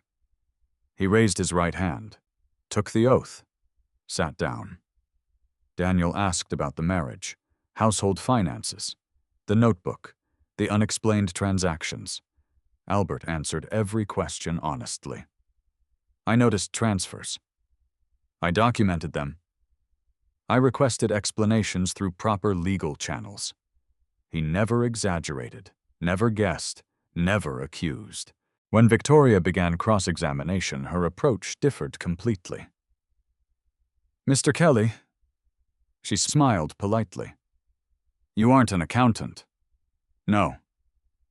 You've never owned commercial real estate. No. You trusted your wife to manage many financial matters. Yes. So, for years you signed documents without reviewing every detail. Albert considered the question. I reviewed what I believed existed. Victoria nodded. But you didn't know everything. No. She walked slowly before the jury box, although no jury sat in this proceeding. Would it be fair to say your marriage experienced communication problems? Yes. And those problems influenced your interpretation of financial records? Albert looked directly at her. No. She raised an eyebrow. No. My marriage influenced my emotions. He paused. The bank records influenced my conclusions. The courtroom became very quiet. Victoria waited. Albert had finished. Judge Whitmore wrote something in her notes. After several additional questions, Victoria concluded. Albert stepped down. Daniel leaned toward him. Well done. I only answered. Exactly. The hearing adjourned shortly after noon. Outside the courtroom, reporters waited for unrelated cases. Nobody paid attention to Albert or Samantha. To everyone else, they looked like another divorcing couple leaving family court. Only the people directly involved understood how unusual the financial evidence had become. Later that afternoon, Judge Whitmore issued several preliminary rulings. All disputed investment accounts would remain frozen. Additional financial disclosures were ordered. Corporate records connected to Harbor Crest Holdings Lake, Summit Property Services, and Ridgeway Consulting Partners would be produced under court supervision. Daniel read the order twice. This is better than I expected. Nathan agreed. The court wants answers. Albert asked the obvious question. What about Michael Davenport? Daniel folded the ruling. He isn't a party. Yet. Albert noticed the single word. Yet. Daniel nodded slowly. If future evidence shows he participated in concealing marital assets, he allowed the sentence to trail away. Nathan finished it. Everything changes. As they prepared to leave the office for the evening, Daniel's assistant knocked softly on the conference room door. Mr. Pierce? Yes. A courier just delivered this. She handed him a sealed envelope addressed personally to Daniel. No return address. Only one typed sentence appeared beneath the law firm's name. Confidential. Daniel opened it carefully. Inside lay a single photocopied page. No letter. No explanation. Just one banking document. Nathan leaned closer. Albert did the same. The account number was unfamiliar. The balance was extraordinary. And beneath the authorized signature line appeared a third name that none of them had ever encountered before. Rebecca Lawson. No one in the room recognized the name, but all three immediately understood one thing. The story behind Harbor Crest Holdings was still incomplete. Daniel Pierce held the photocopied banking document beneath the conference room lights for several seconds before saying a single word. Interesting. Nathan Cole adjusted his glasses. I've never seen that account number. Albert looked at the unfamiliar signature again. Rebecca Lawson. The name meant nothing to him. Not a client, not a relative, not one of Samantha's co-workers. Nothing. Daniel turned the page over. Blank, no note, blank, no note, no explanation, only the copied banking record. Nathan reached for the document. May I? Daniel handed it across the table. Nathan studied every detail. The routing number, the formatting, the watermark, the signature block. Finally, he nodded. This appears authentic. Albert asked the obvious question. Can we identify who sent it? Daniel shook his head. Not from this. The envelope? No fingerprints we can rely on. No return address. Nathan pointed toward the copied statement. But whoever mailed this wanted us to find Rebecca Lawson. Albert folded his arms. Why now? No one answered. That question remained impossible. The following morning, Nathan began another investigation. Unlike Harborcrest Holdings, Rebecca Lawson proved surprisingly difficult to locate. Ohio business records contained several women with the same name. None connected to commercial real estate, no corporate filings, no obvious investment partnerships, nothing. Nathan expanded the search. Kentucky, Indiana, Pennsylvania, still nothing relevant. Late that afternoon, he finally noticed something unusual. Rebecca Lawson did not appear as a business owner. She appeared as a trustee, only once, on an archived filing connected to a private trust administration company. Nathan immediately called Daniel. I found something. An hour later, Albert joined them again. Nathan projected a single document onto the monitor. The filing is 11 years old. Albert looked carefully. What am I looking at? A trust registration. For whom? Nathan zoomed in. The beneficiary name is sealed. The trustee. He highlighted the signature. There it is, Rebecca Lawson. Daniel leaned forward. What company administered the trust? Nathan enlarged another section. Atlas Fiduciary Services. Albert frowned. I've never heard of them. Neither had I. Nathan clicked through several databases. They're a private fiduciary administration firm. Small. Extremely private. Legitimate? So far. Nathan nodded. Yes. Daniel remained thoughtful. But why would someone anonymously send us this? Nathan answered honestly. I don't know. Albert looked back toward the screen. Does Samantha appear anywhere? No. Michael Davenport? No. So how does this help? Nathan smiled slightly. It gives us another direction. Sometimes investigations moved forward because someone discovered an answer. Other times they moved forward because someone discovered a better question. Over the next week, Daniel continued preparing for trial, while Nathan quietly investigated Atlas Fiduciary Services. The company rarely appeared in public records. Its clients included family trusts, estate administrations, and confidential wealth management structures. Nothing suggested illegal activity. Yet one detail caught Nathan's attention. Harborcrest Holdings had transferred money only once to an account administered through Atlas Fiduciary Services, just once, years earlier. The amount had been exactly $250,000. Compared to the millions already traced, the payment seemed almost insignificant. Until Nathan noticed something else. The transfer occurred only 3 days after Samantha and Michael Davenport had created Harborcrest Holdings. Daniel studied the timeline. The company's first major outgoing payment. Nathan nodded. Exactly. And we still don't know why. Meanwhile, Samantha's legal strategy began changing.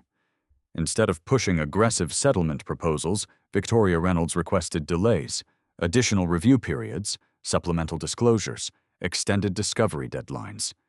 Daniel recognized the pattern immediately. They're buying time. Albert asked quietly, for what? We'll find out. At home, the atmosphere remained polite but distant. Samantha had started spending more nights away claiming business obligations. Albert never questioned her schedule. He focused on work, bridge inspections, construction meetings, engineering reports.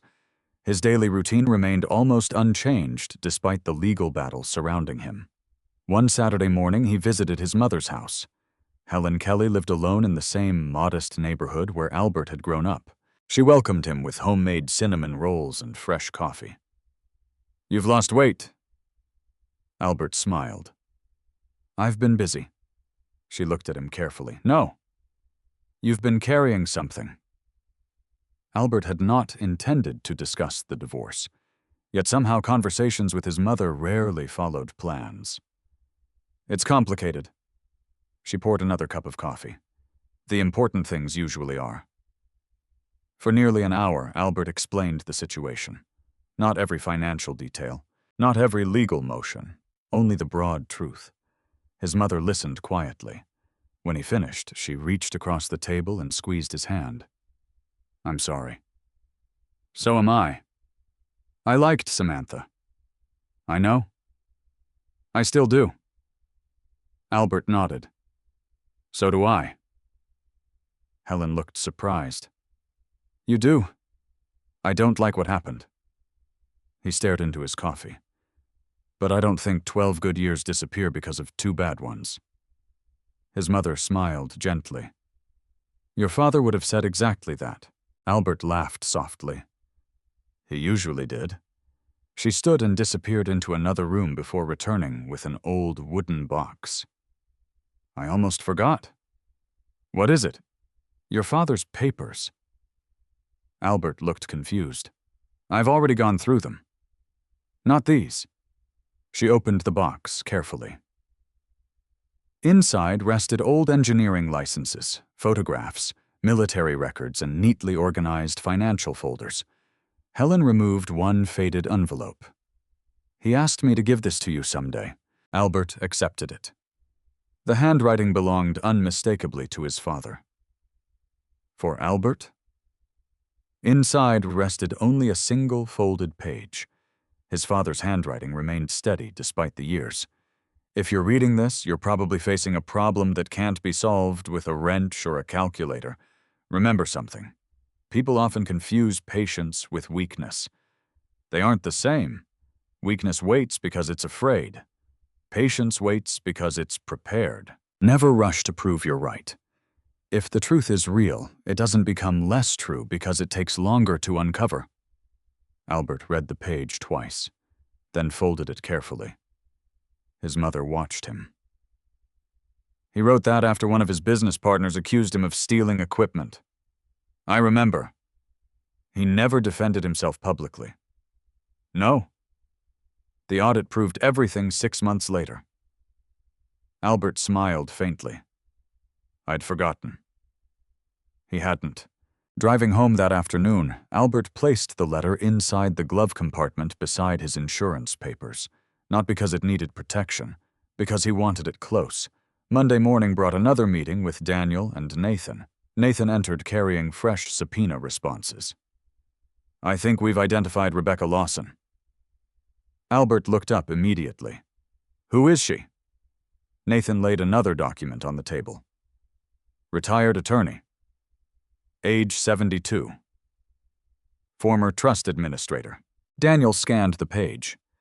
"Retired 5 years ago." Nathan nodded. "And according to these records," he turned another page. "She never personally received the $250,000. Albert frowned. "Then where did it go?" Nathan pointed toward a beneficiary code. "The trust. Can we identify the beneficiary?" "Not yet." Daniel looked toward Albert. "This keeps getting stranger." Nathan agreed. "The money left Harbor Crest Holdings. It entered a legitimate trust, then completely disappeared from every financial trail we've reconstructed." Albert remained quiet. One missing transfer, one hidden beneficiary, one retired attorney. The pieces fit together, just not in a way anyone yet understood. As the meeting ended, Daniel's assistant entered, carrying another stack of mail. More discovery responses. Daniel accepted the package. Most documents appeared routine, until he reached the final envelope. His expression changed instantly. Nathan noticed.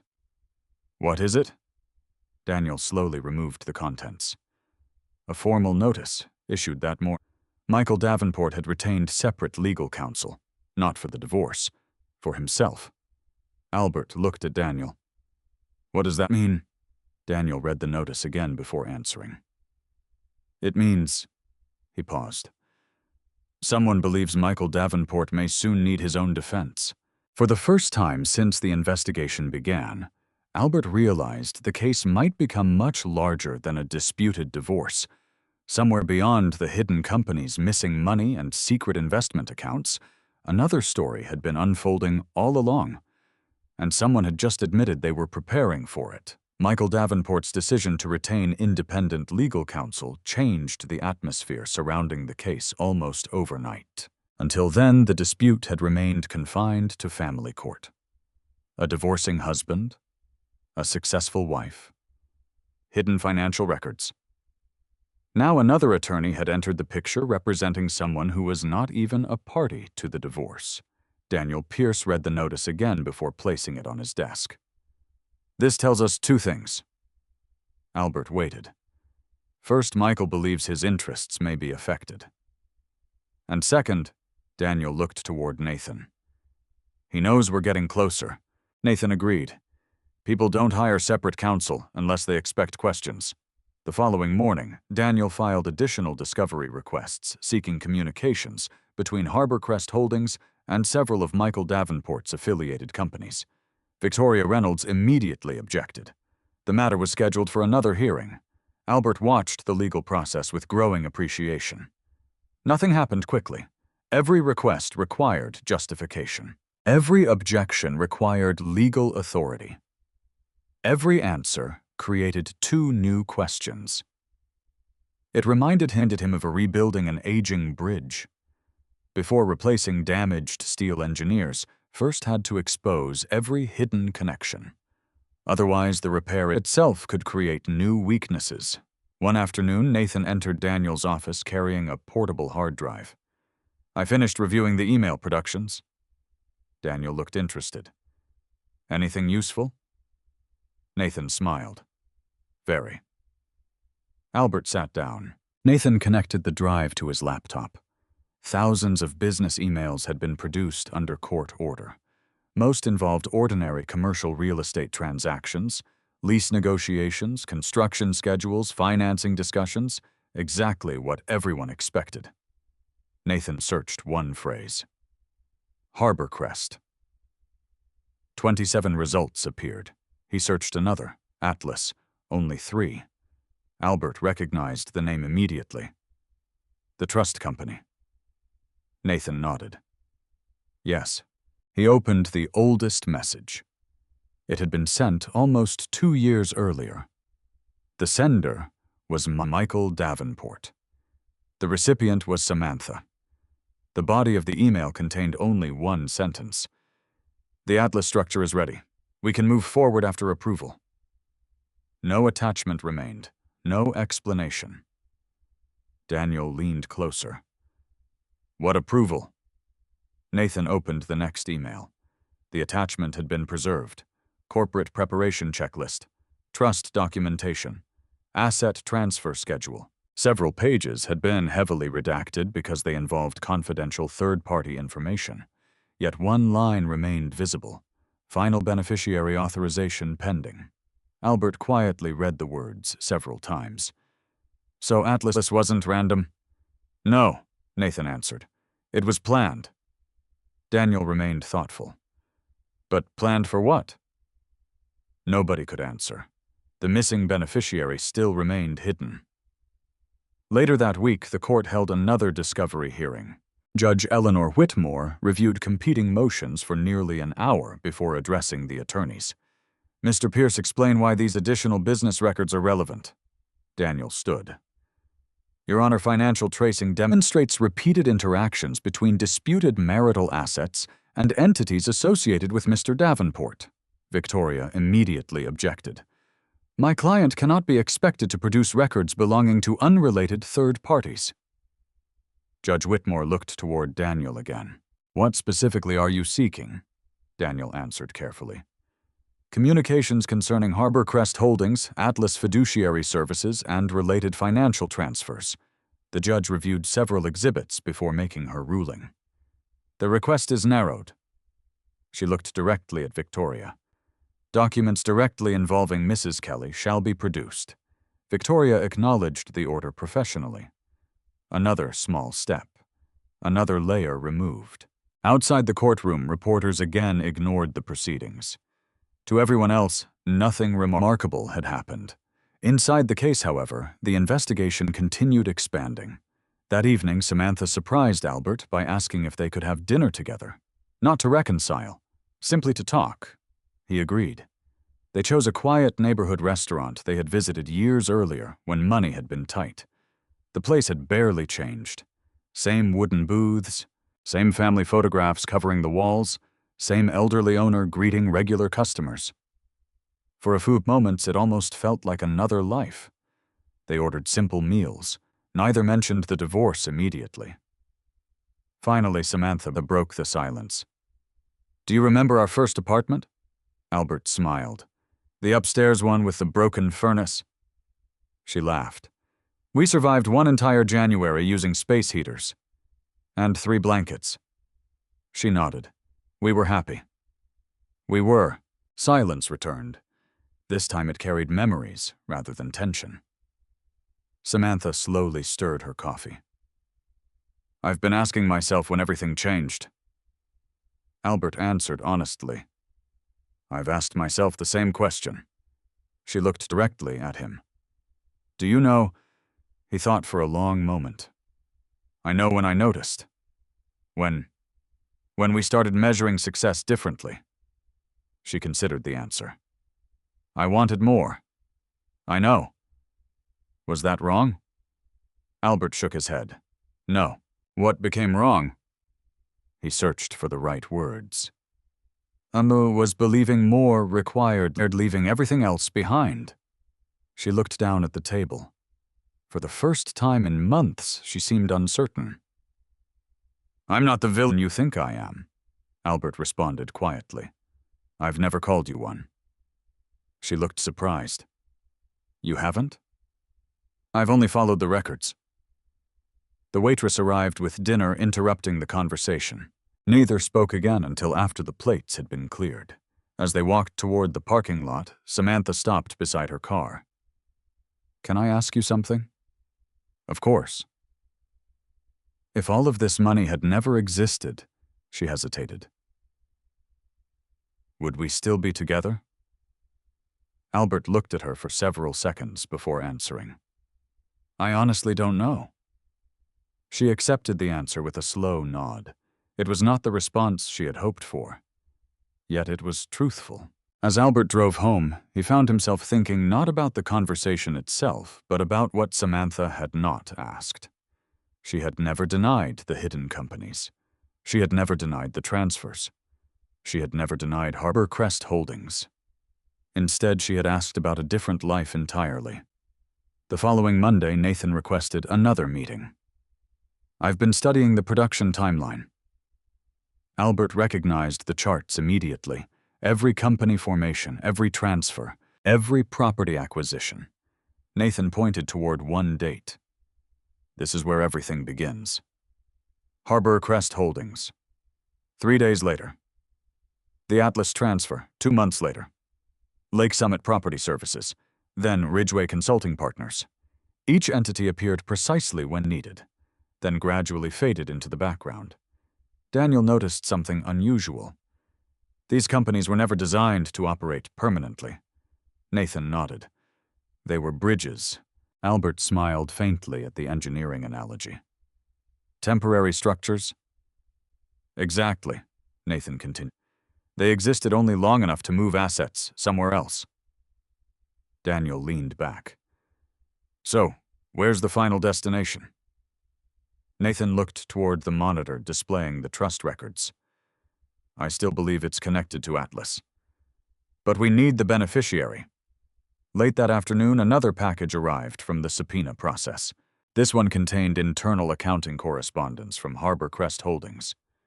Nathan opened the files immediately.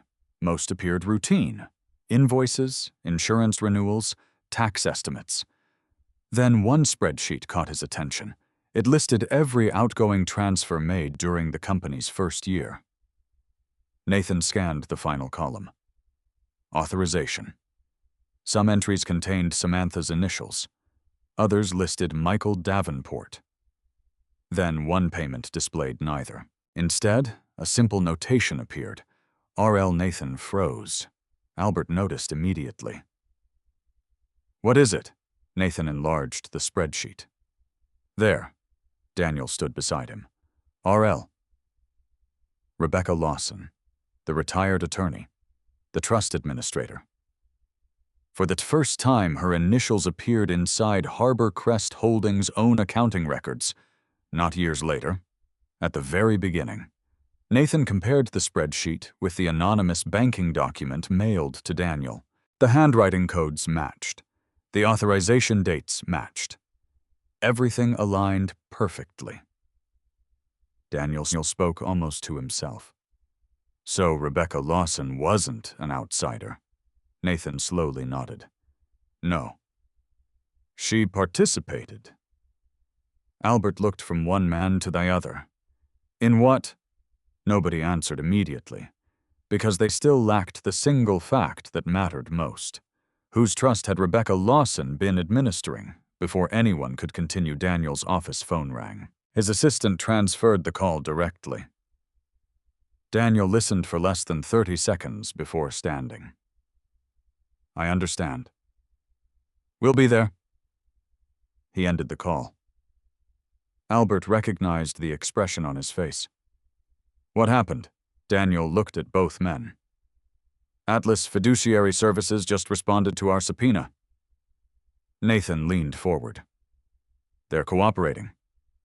Daniel nodded once. Partially. What did they send? Daniel held up the email notification that had just arrived. They refused to disclose the beneficiary voluntarily. Albert's shoulders dropped slightly. But, Daniel continued, they also informed the court that the beneficiary is prepared to testify personally. The room fell completely silent. For months, everyone had searched for a hidden name buried behind companies' trusts and financial transfers. Now that person had chosen to step forward willingly. None of them had any idea who would walk through the courtroom doors. But whoever it was had the potential to explain every missing piece of the puzzle. The notice from Atlas Fiduciary Services reached every attorney involved in the case by the following morning. One sentence immediately became the focus of everyone's attention. The beneficiary has voluntarily agreed to appear and testify under court order. No name, no age, no background. Only confirmation that the mystery surrounding the trust would soon end. Daniel Pierce closed the email and looked toward Albert. I didn't expect this, Nathan Cole agreed. Neither did I. Albert asked the question that had occupied everyone's thoughts. Why would someone stay hidden for years and then suddenly agree to testify? Daniel answered honestly. I don't know. But people usually make decisions like this for a reason. Over the next several days, speculation became impossible to avoid. Was the beneficiary a silent investor? A business partner? A family member? Someone connected to Michael Davenport? Nathan refused to guess. We've spent months separating facts from assumptions. I'm not starting now. Albert appreciated the discipline. The evidence had carried them this far. It deserved to lead the rest of the way. Meanwhile, another production of financial records arrived.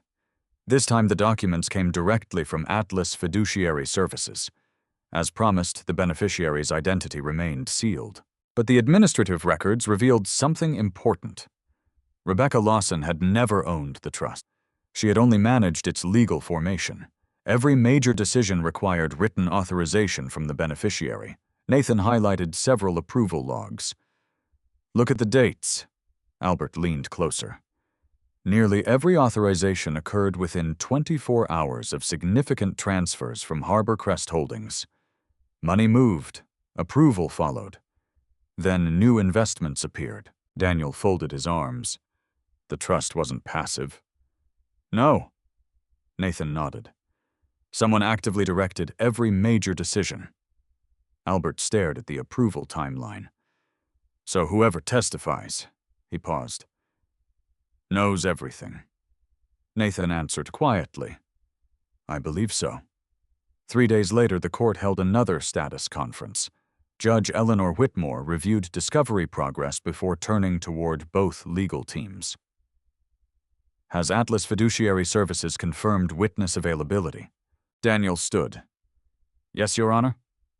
Victoria Reynolds rose immediately afterward. My client has no objection to the testimony. Albert noticed Samantha for the first time that morning. She looked composed as always, professional, confident. Yet when Atlas was mentioned, she briefly lowered her eyes toward the counsel table. The movement lasted less than a second. Still, Albert noticed. So did Nathan. After court adjourned, Nathan mentioned it privately. Did you see Samantha? Albert nodded. She reacted. Exactly. Not dramatically. But enough. Daniel remained cautious. Let's avoid reading too much into body language. Nathan smiled. I agree. I'll trust the documents instead. Preparation continued. Daniel reviewed Albert's anticipated testimony once more. Nothing had changed.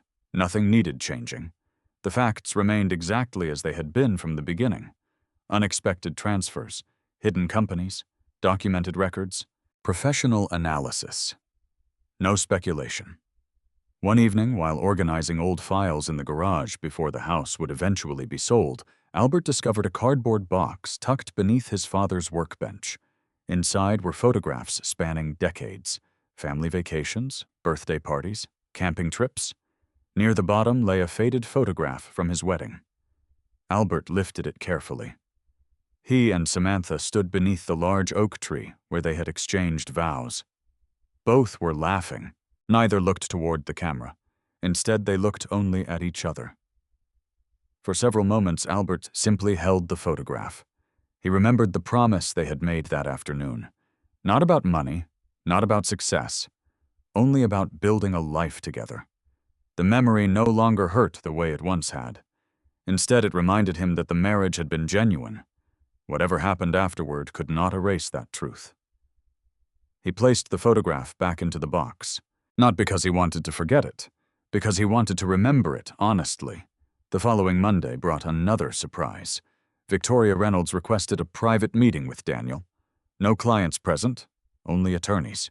Albert waited outside while they spoke for nearly 40 minutes.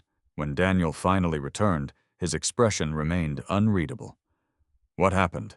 Daniel gathered his files before answering. Victoria asked whether we'd consider settlement again. Albert looked surprised. After everything. Yes. What did you say? I told her we'd review any legitimate proposal. Nathan looked up from his laptop. Did she make one? Daniel shook his head. Not yet. Albert considered the timing. Why now? Daniel answered carefully. I suspect the upcoming testimony concerns them. Nathan nodded slowly. If the beneficiary says something unexpected, the value of settlement changes. That afternoon, another email arrived. This one from Atlas Fiduciary Services attorneys. Attached was a procedural notice describing the witness's appearance. One detail immediately caught Nathan's attention. The beneficiary is over 70. Albert frowned. So, not someone our age? No. Nathan continued reading. The trust was established more than a decade ago. Daniel leaned back in his chair. Long before Harbor Crest Holdings. The room became quiet. That single fact shifted everyone's understanding.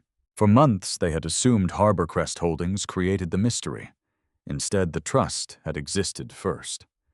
The companies had come later. Nathan stood and walked toward the whiteboard.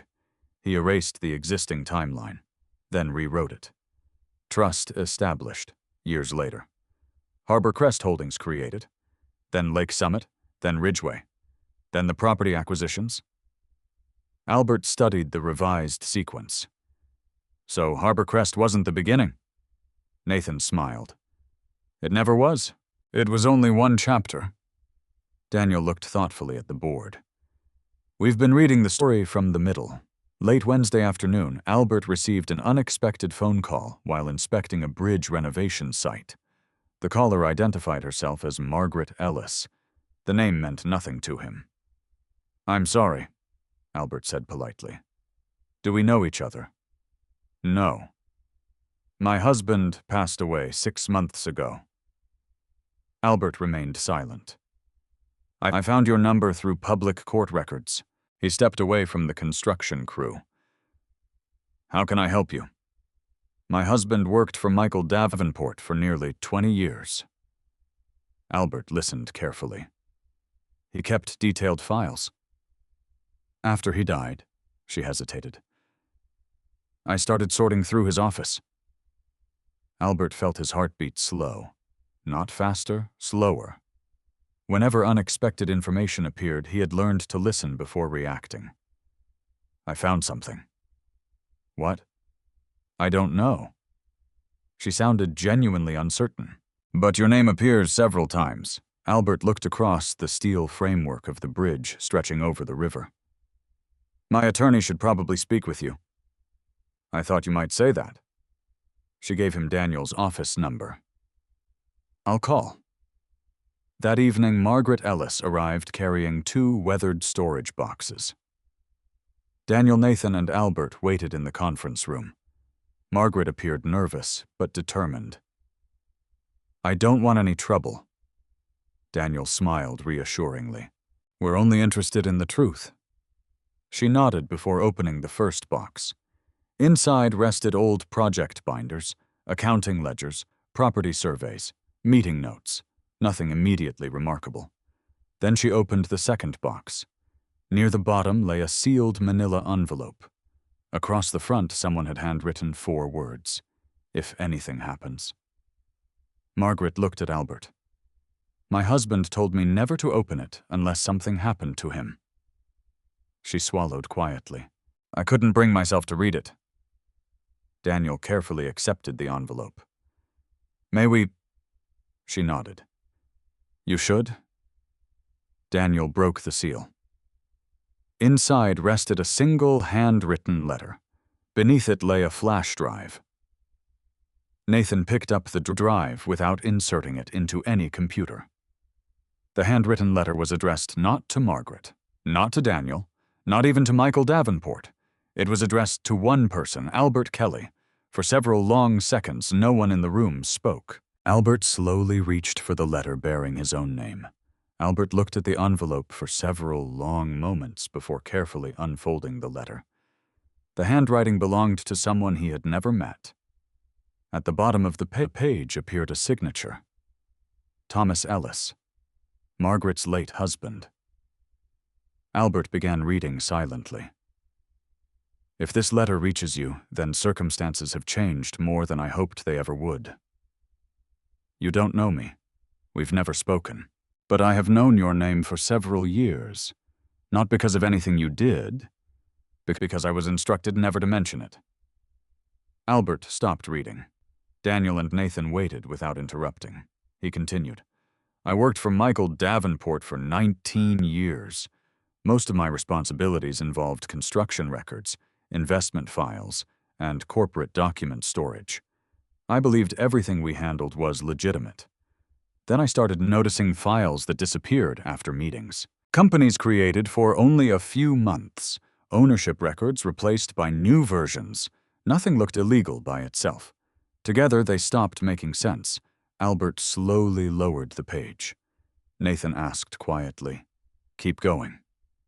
The second page revealed even more. I began making copies.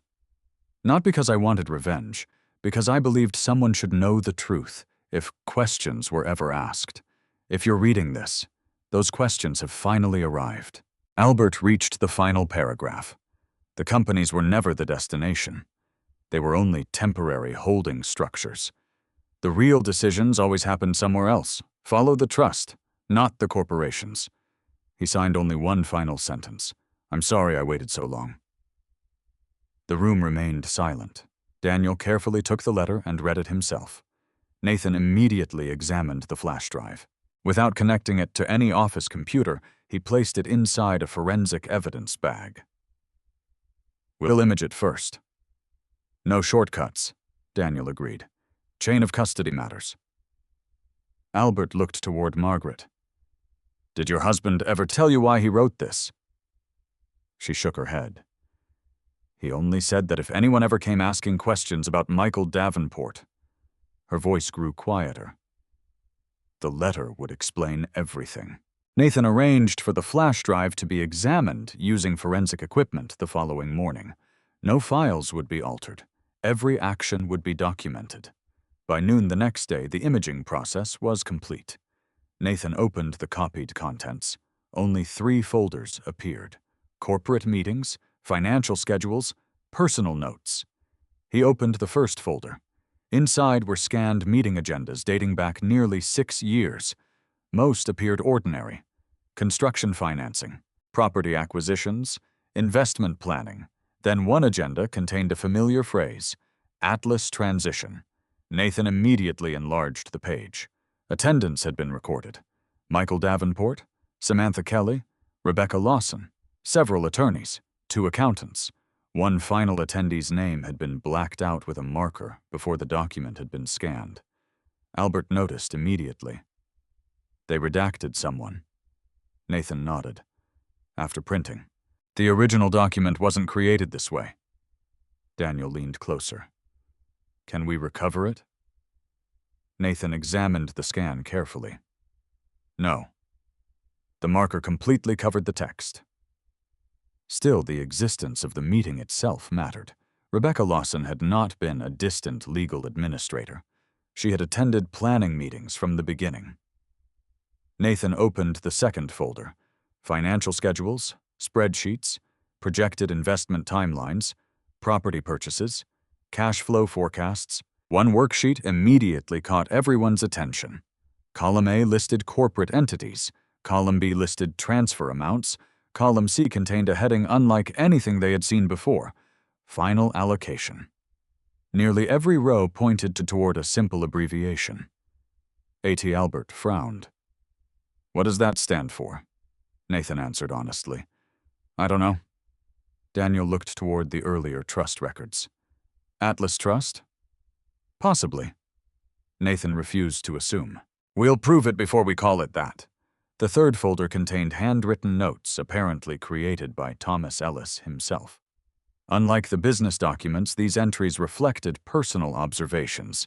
Meeting lasted almost 4 hours. No discussion about construction, everything focused on ownership. Another note. Rebecca insists paperwork must remain confidential. Michael agreed immediately. Another. Samantha asked whether future transfers would remain invisible after restructuring. Albert quietly read the sentence twice. He looked toward Daniel. That's the first time we've seen anything like this. Daniel nodded. It's significant. Nathan remained cautious. It's a personal note, not an official transcript. But it gives us investigative direction. Another page drew Albert's attention. Thomas had written only one short sentence beneath the date. I don't think Albert Kelly knows any of this. Nobody spoke. Margaret lowered her eyes. I didn't know his notes mentioned you. Albert folded the page carefully. He thought I was being kept in the dark, Nathan answered softly. He was right. Over the next several days, Daniel prepared motions requesting permission to introduce portions of Thomas Ellis's materials. Victoria Reynolds immediately challenged their admissibility. She argued the notes represented hearsay. Daniel expected the objection. We're not introducing conclusions, he explained. We're introducing business records, preserved documents, and corroborating evidence. Judge Whitmore scheduled another evidentiary hearing. Meanwhile, Nathan continued comparing Thomas's files against the subpoena responses already received. Late Friday afternoon, he found the first perfect match. One meeting date recorded in Thomas's notes matched an invoice from Harbor Crest Holdings. The payment, the attendees, the property discussed, everything aligned. Then another match appeared. Then another. Thomas's private notes consistently mirrored independent business records. Nathan smiled. This helps. Daniel looked up. More than helps.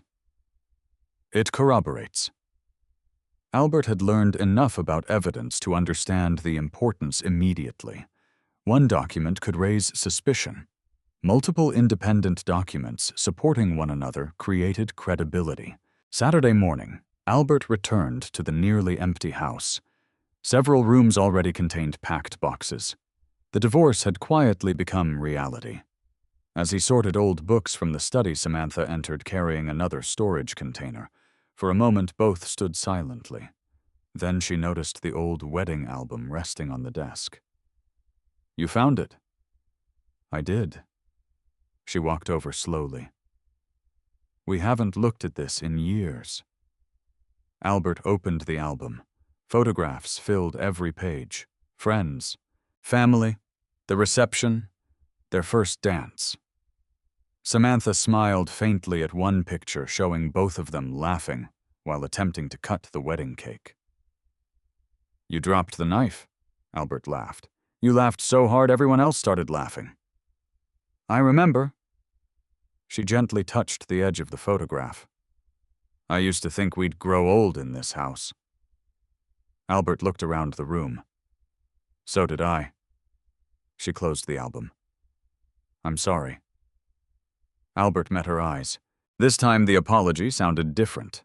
Not polished, not carefully measured, simply quiet. He nodded once. "So am I." Neither said anything more. Sometimes conversations ended because people had nothing left to argue.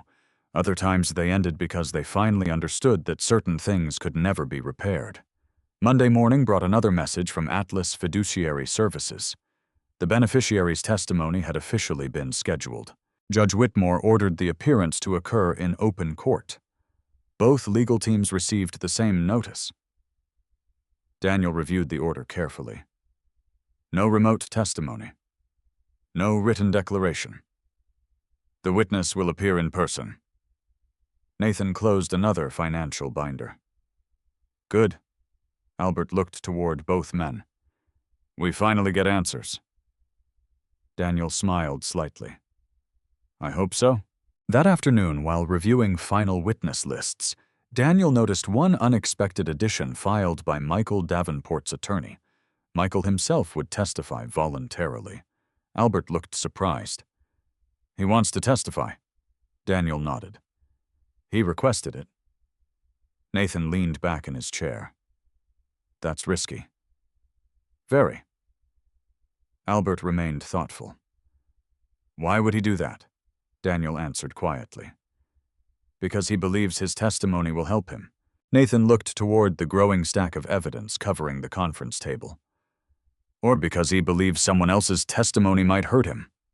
Neither possibility could yet be confirmed. The only certainty was that the upcoming hearing would bring together nearly every important figure connected to Harbor Crest Holdings, Atlas Fiduciary Services, and the hidden financial network that had reshaped Albert's marriage. For the first time since filing for divorce, the courtroom would contain not only Albert and Samantha, but also Michael Davenport, Rebecca Lawson, and the long-awaited beneficiary whose identity remained sealed until the moment testimony began. Whatever happened next would finally reveal why the trust had been created in the first place. The morning of the hearing arrived with an unusual stillness. Albert reached the courthouse nearly an hour early. He had always preferred arriving before everyone else. Construction sites, engineering meetings, family gatherings. Being early gave him time to think. He sat alone on a wooden bench outside the courtroom, watching attorneys move through the hallway carrying thick trial binders. Daniel Pierce arrived a few minutes later. You didn't sleep much. Albert smiled faintly. Not really. Daniel handed him a cup of coffee. Neither did I. They stood quietly near the courtroom windows overlooking downtown Cincinnati. Neither felt the need to rehearse testimony again. Months of preparation had already done that work. Nathan Cole joined them carrying 2 rolling cases filled with financial exhibits. "Everything's ready." Daniel nodded. "Let's hope we don't need all of it." At precisely 9 o'clock, the courtroom doors opened. Judge Eleanor Whitmore entered moments later. Everyone stood. After reviewing several preliminary matters, she addressed both legal teams. Today's hearing concerns testimony relating to disputed financial interests connected with the marital estate. She looked toward the clerk. "Call the first witness." Daniel expected Michael Davenport. Victoria Reynolds expected Michael Davenport. Even Michael Davenport himself appeared prepared to testify first. Instead, the clerk announced another name. Rebecca Lawson, a woman in her early 70s, slowly entered the courtroom. She wore a simple gray suit, no expensive jewelry, no dramatic entrance. She walked with measured confidence before taking the witness stand. Albert studied her carefully. She looked more like a retired school teacher than someone connected to millions of dollars in hidden investments. After taking the oath, Rebecca adjusted her glasses. Daniel approached first. "Please state your name for the record." "Rebecca Ann Lawson. What was your profession?" "I practiced estate and trust law for 41 years. "Are you retired?" "Yes." Daniel established her qualifications before moving to the central issue. "Were you involved with the creation of a private trust administered through Atlas Fiduciary Services?" "Yes." "Were you the beneficiary?" "No." "Were you the trustee?" "I served as the original legal trustee." Daniel nodded. "Did you personally own any assets placed into the trust?" "No. I never owned them." Victoria raised no objection. Everything remained straightforward. Daniel continued. "Did Harborcrest Holdings transfer funds into that trust?" "Yes." "Were those transfers documented?" "They were." "Were they authorized?" Rebecca answered carefully. "Yes." "By whom?" She paused. "The beneficiary." The courtroom remained completely silent. Daniel took one step closer. "Can you identify that beneficiary today?" Rebecca looked toward the judge. Judge Whitmore nodded. "The court has ordered disclosure." Rebecca turned back toward Daniel. "Yes." She folded her hands calmly. "The beneficiary is—" Another brief pause. "The Kelly Family Educational Trust." Albert frowned slightly. Daniel remained expressionless. Nathan immediately began writing notes. Victoria looked confused. Daniel asked the obvious question. "What is the Kelly Family Educational Trust?" Rebecca answered. "A private educational trust established more than 11 years ago." "For whose benefit?" "For the future descendants of Albert Kelly." The courtroom became perfectly still. Albert stared at Rebecca without speaking. Daniel continued carefully. "When was the trust created?" "Several months before Mr. Kelly's marriage." Albert blinked. "Before," he whispered almost inaudibly. "Before his marriage." Daniel remained focused. "Who established it?" Rebecca answered immediately. "Harold Kelly, Albert's father." Albert instinctively gripped the edge of the counsel table. His father had died nearly 8 years earlier. Daniel looked toward him briefly before continuing. "Why did Harold Kelly establish this trust?" Rebecca opened an old leather folder she had brought with her. "He believed future generations of his family should always have access to educational opportunities." She removed a certified document. "The trust's purpose is clearly stated." Daniel accepted the exhibit. "Was the trust active before Harborcrest Holdings existed?"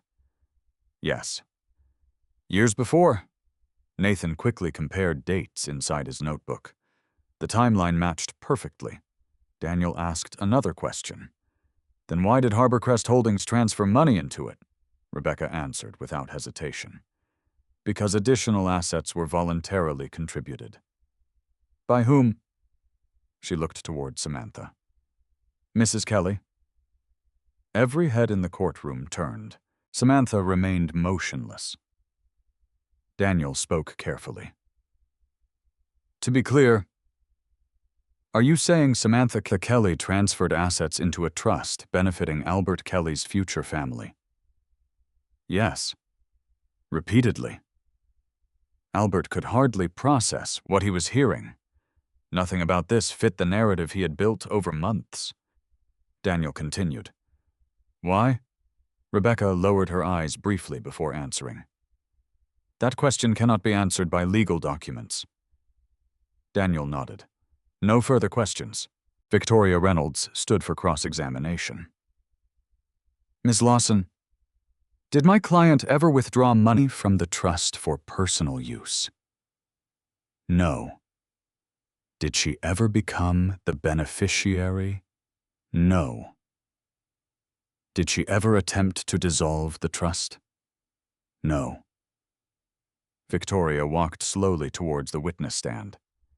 Who controlled investment decisions? The beneficiary's designated representative. And who was that? Rebecca answered. Until his death? She looked toward Albert. Harold Kelly. Albert felt as though the room had shifted beneath him. His father. His father had known. Not everything, but something. After Harold Kelly passed away, Daniel asked during redirect, who became the designated representative? Rebecca answered quietly. The position remained vacant. Nathan immediately looked up. Vacant. Daniel asked the same question aloud. No replacement? No. Why not? Rebecca closed the folder. Because Harold Kelly left written instructions. What instructions? That no successor should be appointed until Albert Kelly personally requested access. Albert looked stunned. I never knew the trust existed. Rebecca looked directly at him for the first time. I know. Daniel requested permission to introduce Harold Kelly's written instruction. Judge Whitmore reviewed the document before allowing it into evidence. Daniel read the final paragraph aloud. If my son ever comes asking about this trust, it means he has reached the point where he values truth more than comfort. Until then, tell him nothing. The courtroom remained silent. Albert felt his father's words settle over him with unexpected weight. He remembered the letter found in the glove compartment. Patience waits because it's prepared. Now another message had reached him across the years. Victoria asked only one final question. Ms. Lawson, if this trust benefited Albert Kelly's family, why keep it secret from him? Rebecca answered with visible sadness. Because that was the condition Harold Kelly required. No further questions. Judge Whitmore excused the witness. As Rebecca slowly stepped down from the stand, she paused beside Albert. She spoke softly enough that only he could hear. Your father loved you very much. Albert nodded once. I know. She smiled gently before leaving the courtroom. Daniel returned to counsel table. Nathan leaned toward Albert. Are you all right? Albert looked toward the witness stand that had just been vacated. I don't know. Everything he believed about the case had shifted. Harborcrest Holdings, the hidden companies, Atlas, the mysterious trust. None of it had unfolded the way he imagined. Yet one question remained unanswered. If the trust truly existed to benefit Albert's future family, why had Samantha and Michael Davenport built an entire network of corporations around it, instead of simply telling Albert the truth? Judge Whitmore glanced toward the clerk. Call the next witness. The clerk stood. The court calls Michael Davenport. Michael rose slowly from the front row. As he walked toward the witness stand, every person in the courtroom understood that Rebecca Lawson had answered one mystery.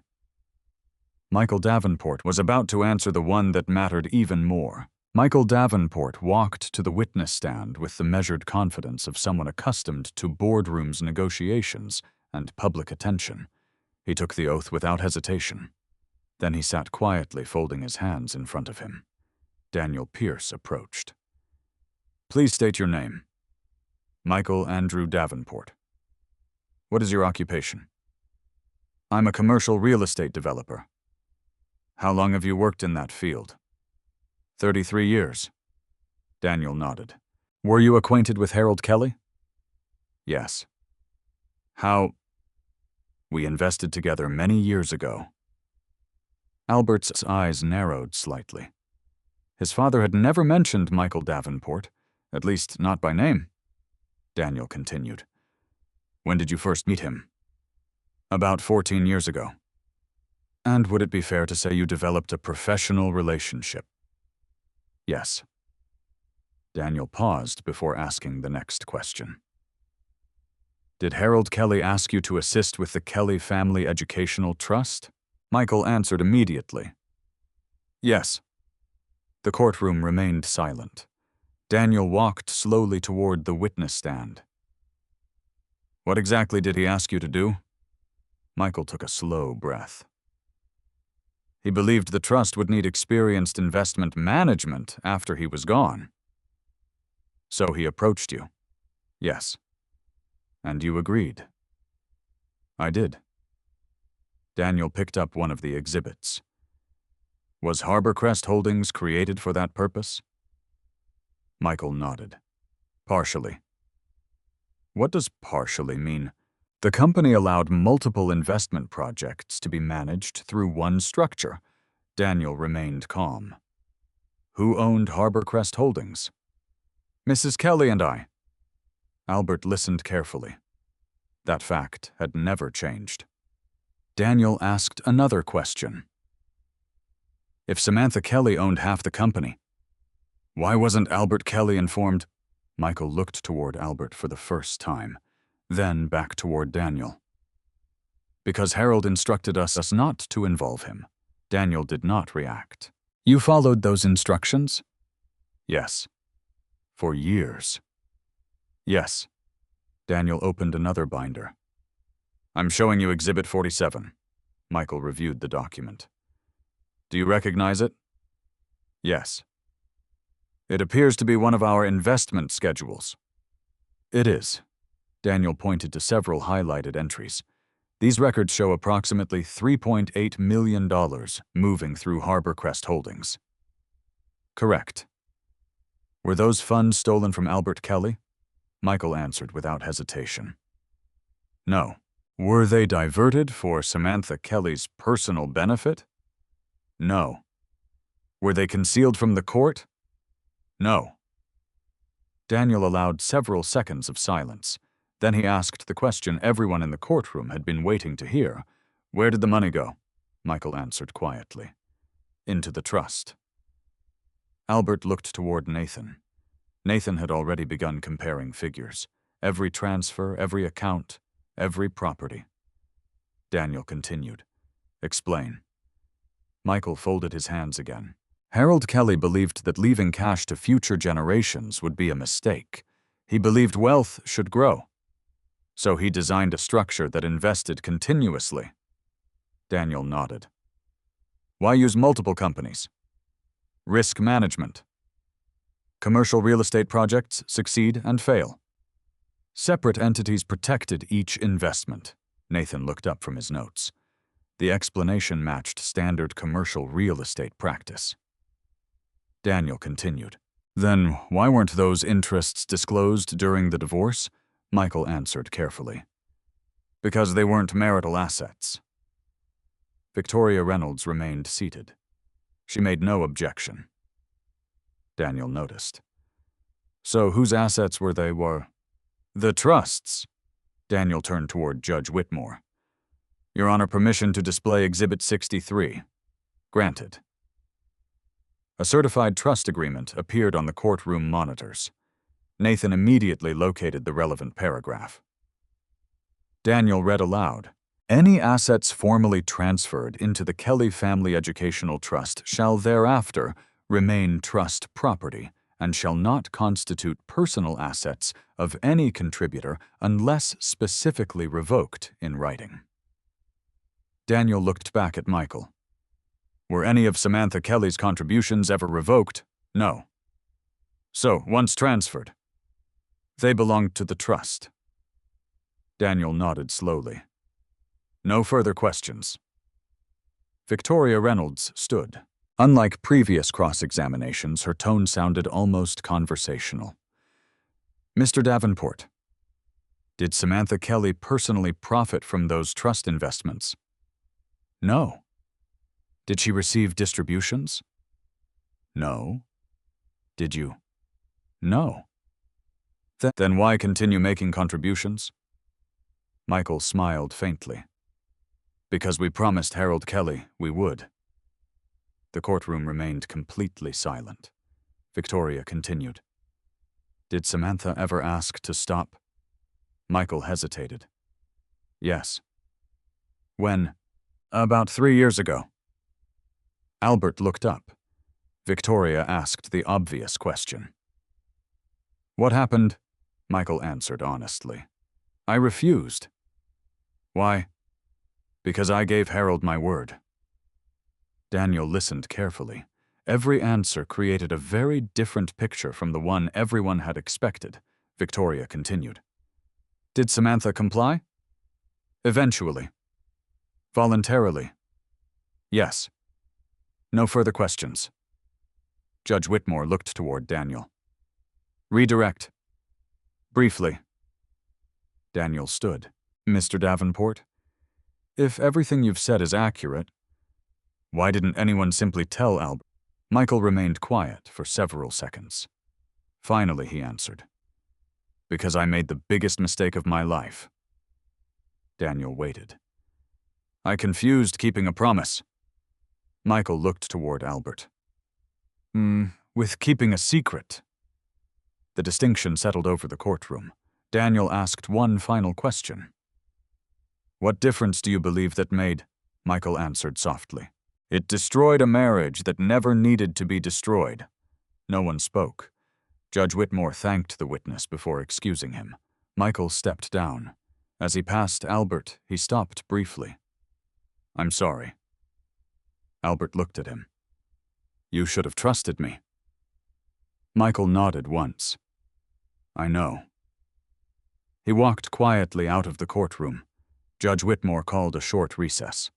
The courtroom slowly emptied. Albert remained seated.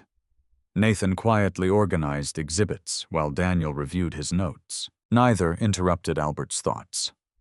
After several minutes, Samantha approached. For the first time since the divorce began, neither attorney stood beside her. Only the two of them. I suppose you finally know everything. Albert looked at her. Not everything. She smiled sadly. No. Probably not. She sat beside him. I wanted to tell you. When? So many times. Albert listened without speaking. Every year. Every birthday. Every anniversary. I'd decide that tomorrow would be easier. She looked down at her hands. Tomorrow never came. Albert finally asked the question he had carried for months. Why keep contributing? She answered almost immediately. Because your father believed in you. Albert frowned slightly. That doesn't answer my question. She nodded. You're right. She took a slow breath. I kept contributing because I eventually believed in it too. Albert waited. The trust wasn't for us. It wasn't even for money. It was for the family we thought we'd have someday. Neither spoke for several moments. The words hung quietly between them. Finally, Albert asked, So, what changed? Tears gathered in Samantha's eyes for the first time since the proceedings had begun. "We did." She did not cry. She did not look away. She simply answered. "I became so focused on building a successful future that I stopped protecting the life we already had." Albert closed his eyes briefly. He understood, not because it erased the pain, but because it explained it. Judge Whitmore returned to the bench. "Court is back in session." Everyone resumed their places. Daniel leaned toward Albert. "One witness remains." Albert nodded. "The beneficiary." Daniel smiled gently. "Not anymore." Albert looked confused. Daniel pointed toward the trust agreement resting on the evidence table. "The beneficiary has been sitting in this courtroom all day." Albert followed Daniel's gaze to the certified document. For the first time, he fully understood Rebecca Lawson's testimony. The trust had never been created for a hidden stranger. Its purpose had always been the future Kelly family. The mystery was no longer who owned the trust. The remaining question before the court was far simpler. What effect would years of secrecy have on the marriage standing before it? Judge Whitmore closed the evidentiary portion of the hearing. "I will issue my written findings after reviewing the complete record." As everyone began gathering their papers, Albert noticed one final sealed envelope resting beside the judge's files. It bore Harold Kelly's signature. Daniel looked at it, then at the judge. He quietly whispered, "I think that's the final document your father left for the court." Albert realized the hearing was over, but the last words that would shape the outcome of his marriage had not yet been read. The courtroom remained unusually quiet after everyone had gathered their belongings. Most evidentiary hearings ended with attorneys immediately discussing schedules and filing deadlines. This one did not. Every person present kept looking toward the sealed envelope resting beside Judge Eleanor Whitmore. The handwriting across the front was unmistakable. Harold Kelly. Judge Whitmore adjusted her glasses before looking toward both legal teams. Counsel approach. Daniel Pierce and Victoria Reynolds walked to the bench. After a brief discussion, the judge returned to the record. "The court has reviewed this document." She rested one hand lightly on the envelope. "It was deposited with the probate court nearly 8 years ago following Harold Kelly's death." Albert stared at the envelope. His father had prepared something for this moment years before it ever became necessary. Judge Whitmore continued. The document was accompanied by instructions. She opened a separate certification. It was not to be released unless litigation involving the Kelly Family Educational Trust required judicial interpretation. She looked across the courtroom. That condition has now been satisfied. Slowly, she opened the envelope. Inside rested several neatly folded pages. She read silently for nearly a minute before speaking. "This document is not a legal directive. It is a personal statement." Daniel nodded respectfully. Judge Whitmore looked toward Albert. "Mr. Kelly, with the agreement of both parties, I will read only those portions relevant to these proceedings." Neither attorney objected. The judge began. "If this letter is being read, then something has gone terribly wrong. That alone saddens me." Albert lowered his eyes. His father's voice almost seemed to fill the courtroom. "I asked for secrecy because I feared that sudden wealth changes people. I spent my entire life watching families destroyed by inheritance rather than strengthened by it. If Albert never learned about this trust, I believed he would continue becoming the man I hoped he would become. A man who measured himself by character instead of money." Judge Whitmore paused briefly before continuing. "To Samantha, if you are still part of our family when this is read, thank you for carrying a burden I asked you to carry. I know I requested something unfair. I asked you to protect a secret from the person you loved most. That decision belongs to me, not to you." The courtroom became completely silent. Samantha closed her eyes. For months she had carried every accusation without explaining why. Judge Whitmore continued reading. Michael, you promised me you would treat every dollar as though it belonged to children you would never meet. If you kept that promise, then I thank you. If you broke it, then no legal document can repair what was lost. Michael slowly lowered his head. The judge reached the final page. And finally, Albert. If you are hearing these words, then I was wrong about one thing. I believed protecting your future required protecting you from the truth. I now understand those are not the same thing. Secrets have a way of becoming heavier with time. If this secret hurt your marriage, then that responsibility is mine. Please don't spend your life deciding who deserves blame. Spend it deciding what deserves to be built next, because that is what engineers do. They don't stand forever studying broken bridges. They build stronger ones. The judge gently folded the letter. No one spoke. Albert felt years of confusion slowly settle into something different. Not relief, understanding. Understanding did not erase pain, but it gave the pain somewhere to rest. Judge Whitmore placed the letter back inside the envelope. The court has completed its review. She opened the written findings already prepared beside her. This case presented two separate questions. The first concerns the existence and ownership of disputed assets. She reviewed the evidence carefully. The financial records established that the disputed investment entities ultimately served the Kelly family. Educational trust. The trust existed before the marriage. The contributed assets became trust property under its governing documents. Accordingly, those trust assets are not part of the divisible marital estate. Daniel quietly closed one of his binders. Nathan looked toward Albert. The months of forensic reconstruction had accomplished exactly what it was meant to do. The truth had been established. Judge Whitmore continued. The second question concerns the conduct of the parties. She looked toward Samantha. The court finds no evidence that Mrs. Kelly misappropriated trust assets for personal enrichment. She then looked toward Michael Davenport.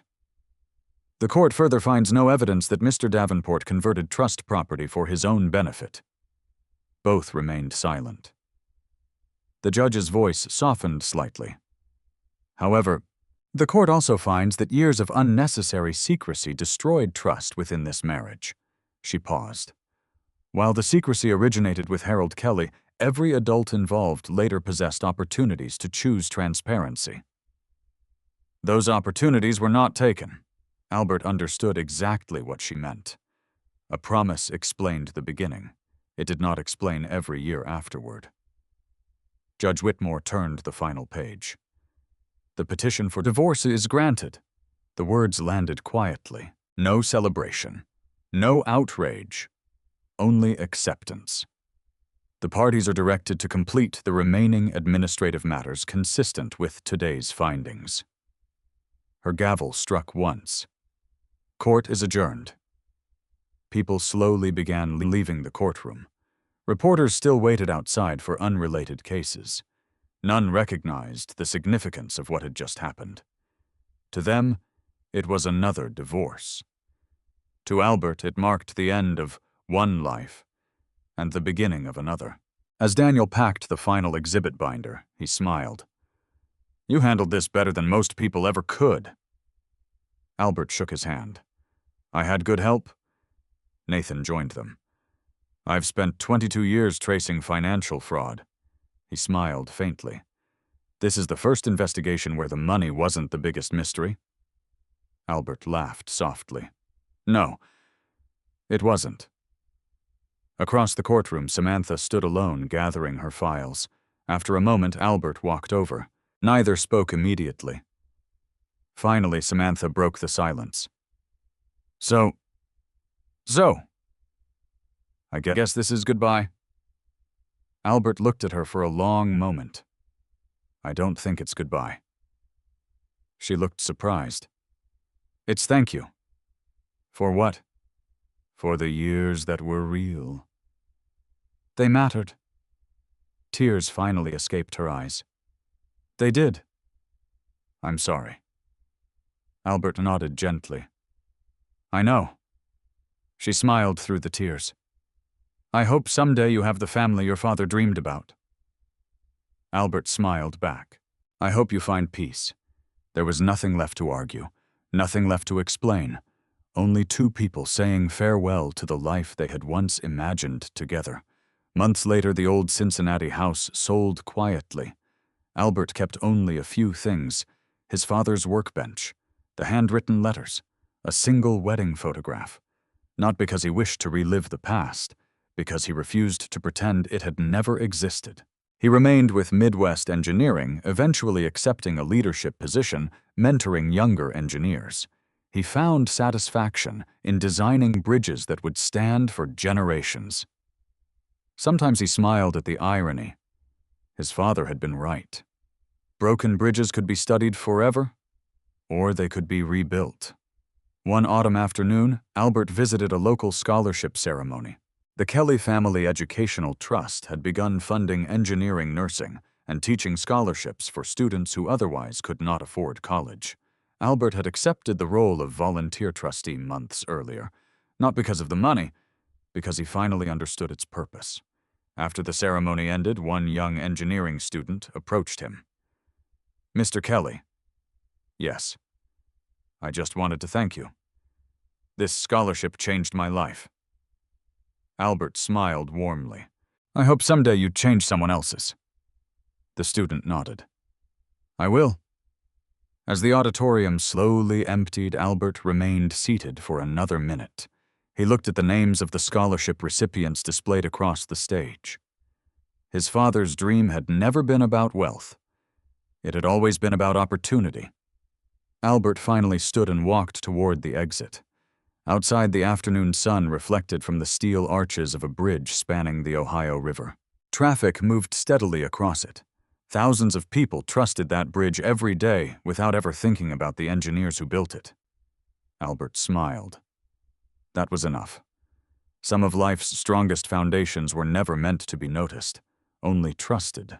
Moral wealth can build opportunities, but only honesty can sustain relationships. A promise made with good intentions can still cause great harm when it replaces open communication. Trust is not protected by secrecy, it is protected by truth. If you enjoyed this story, don't forget to like, subscribe, and share. Let us know in the comments. If you were Albert, would you have forgiven the secrecy, or would you have made the same decision to walk away?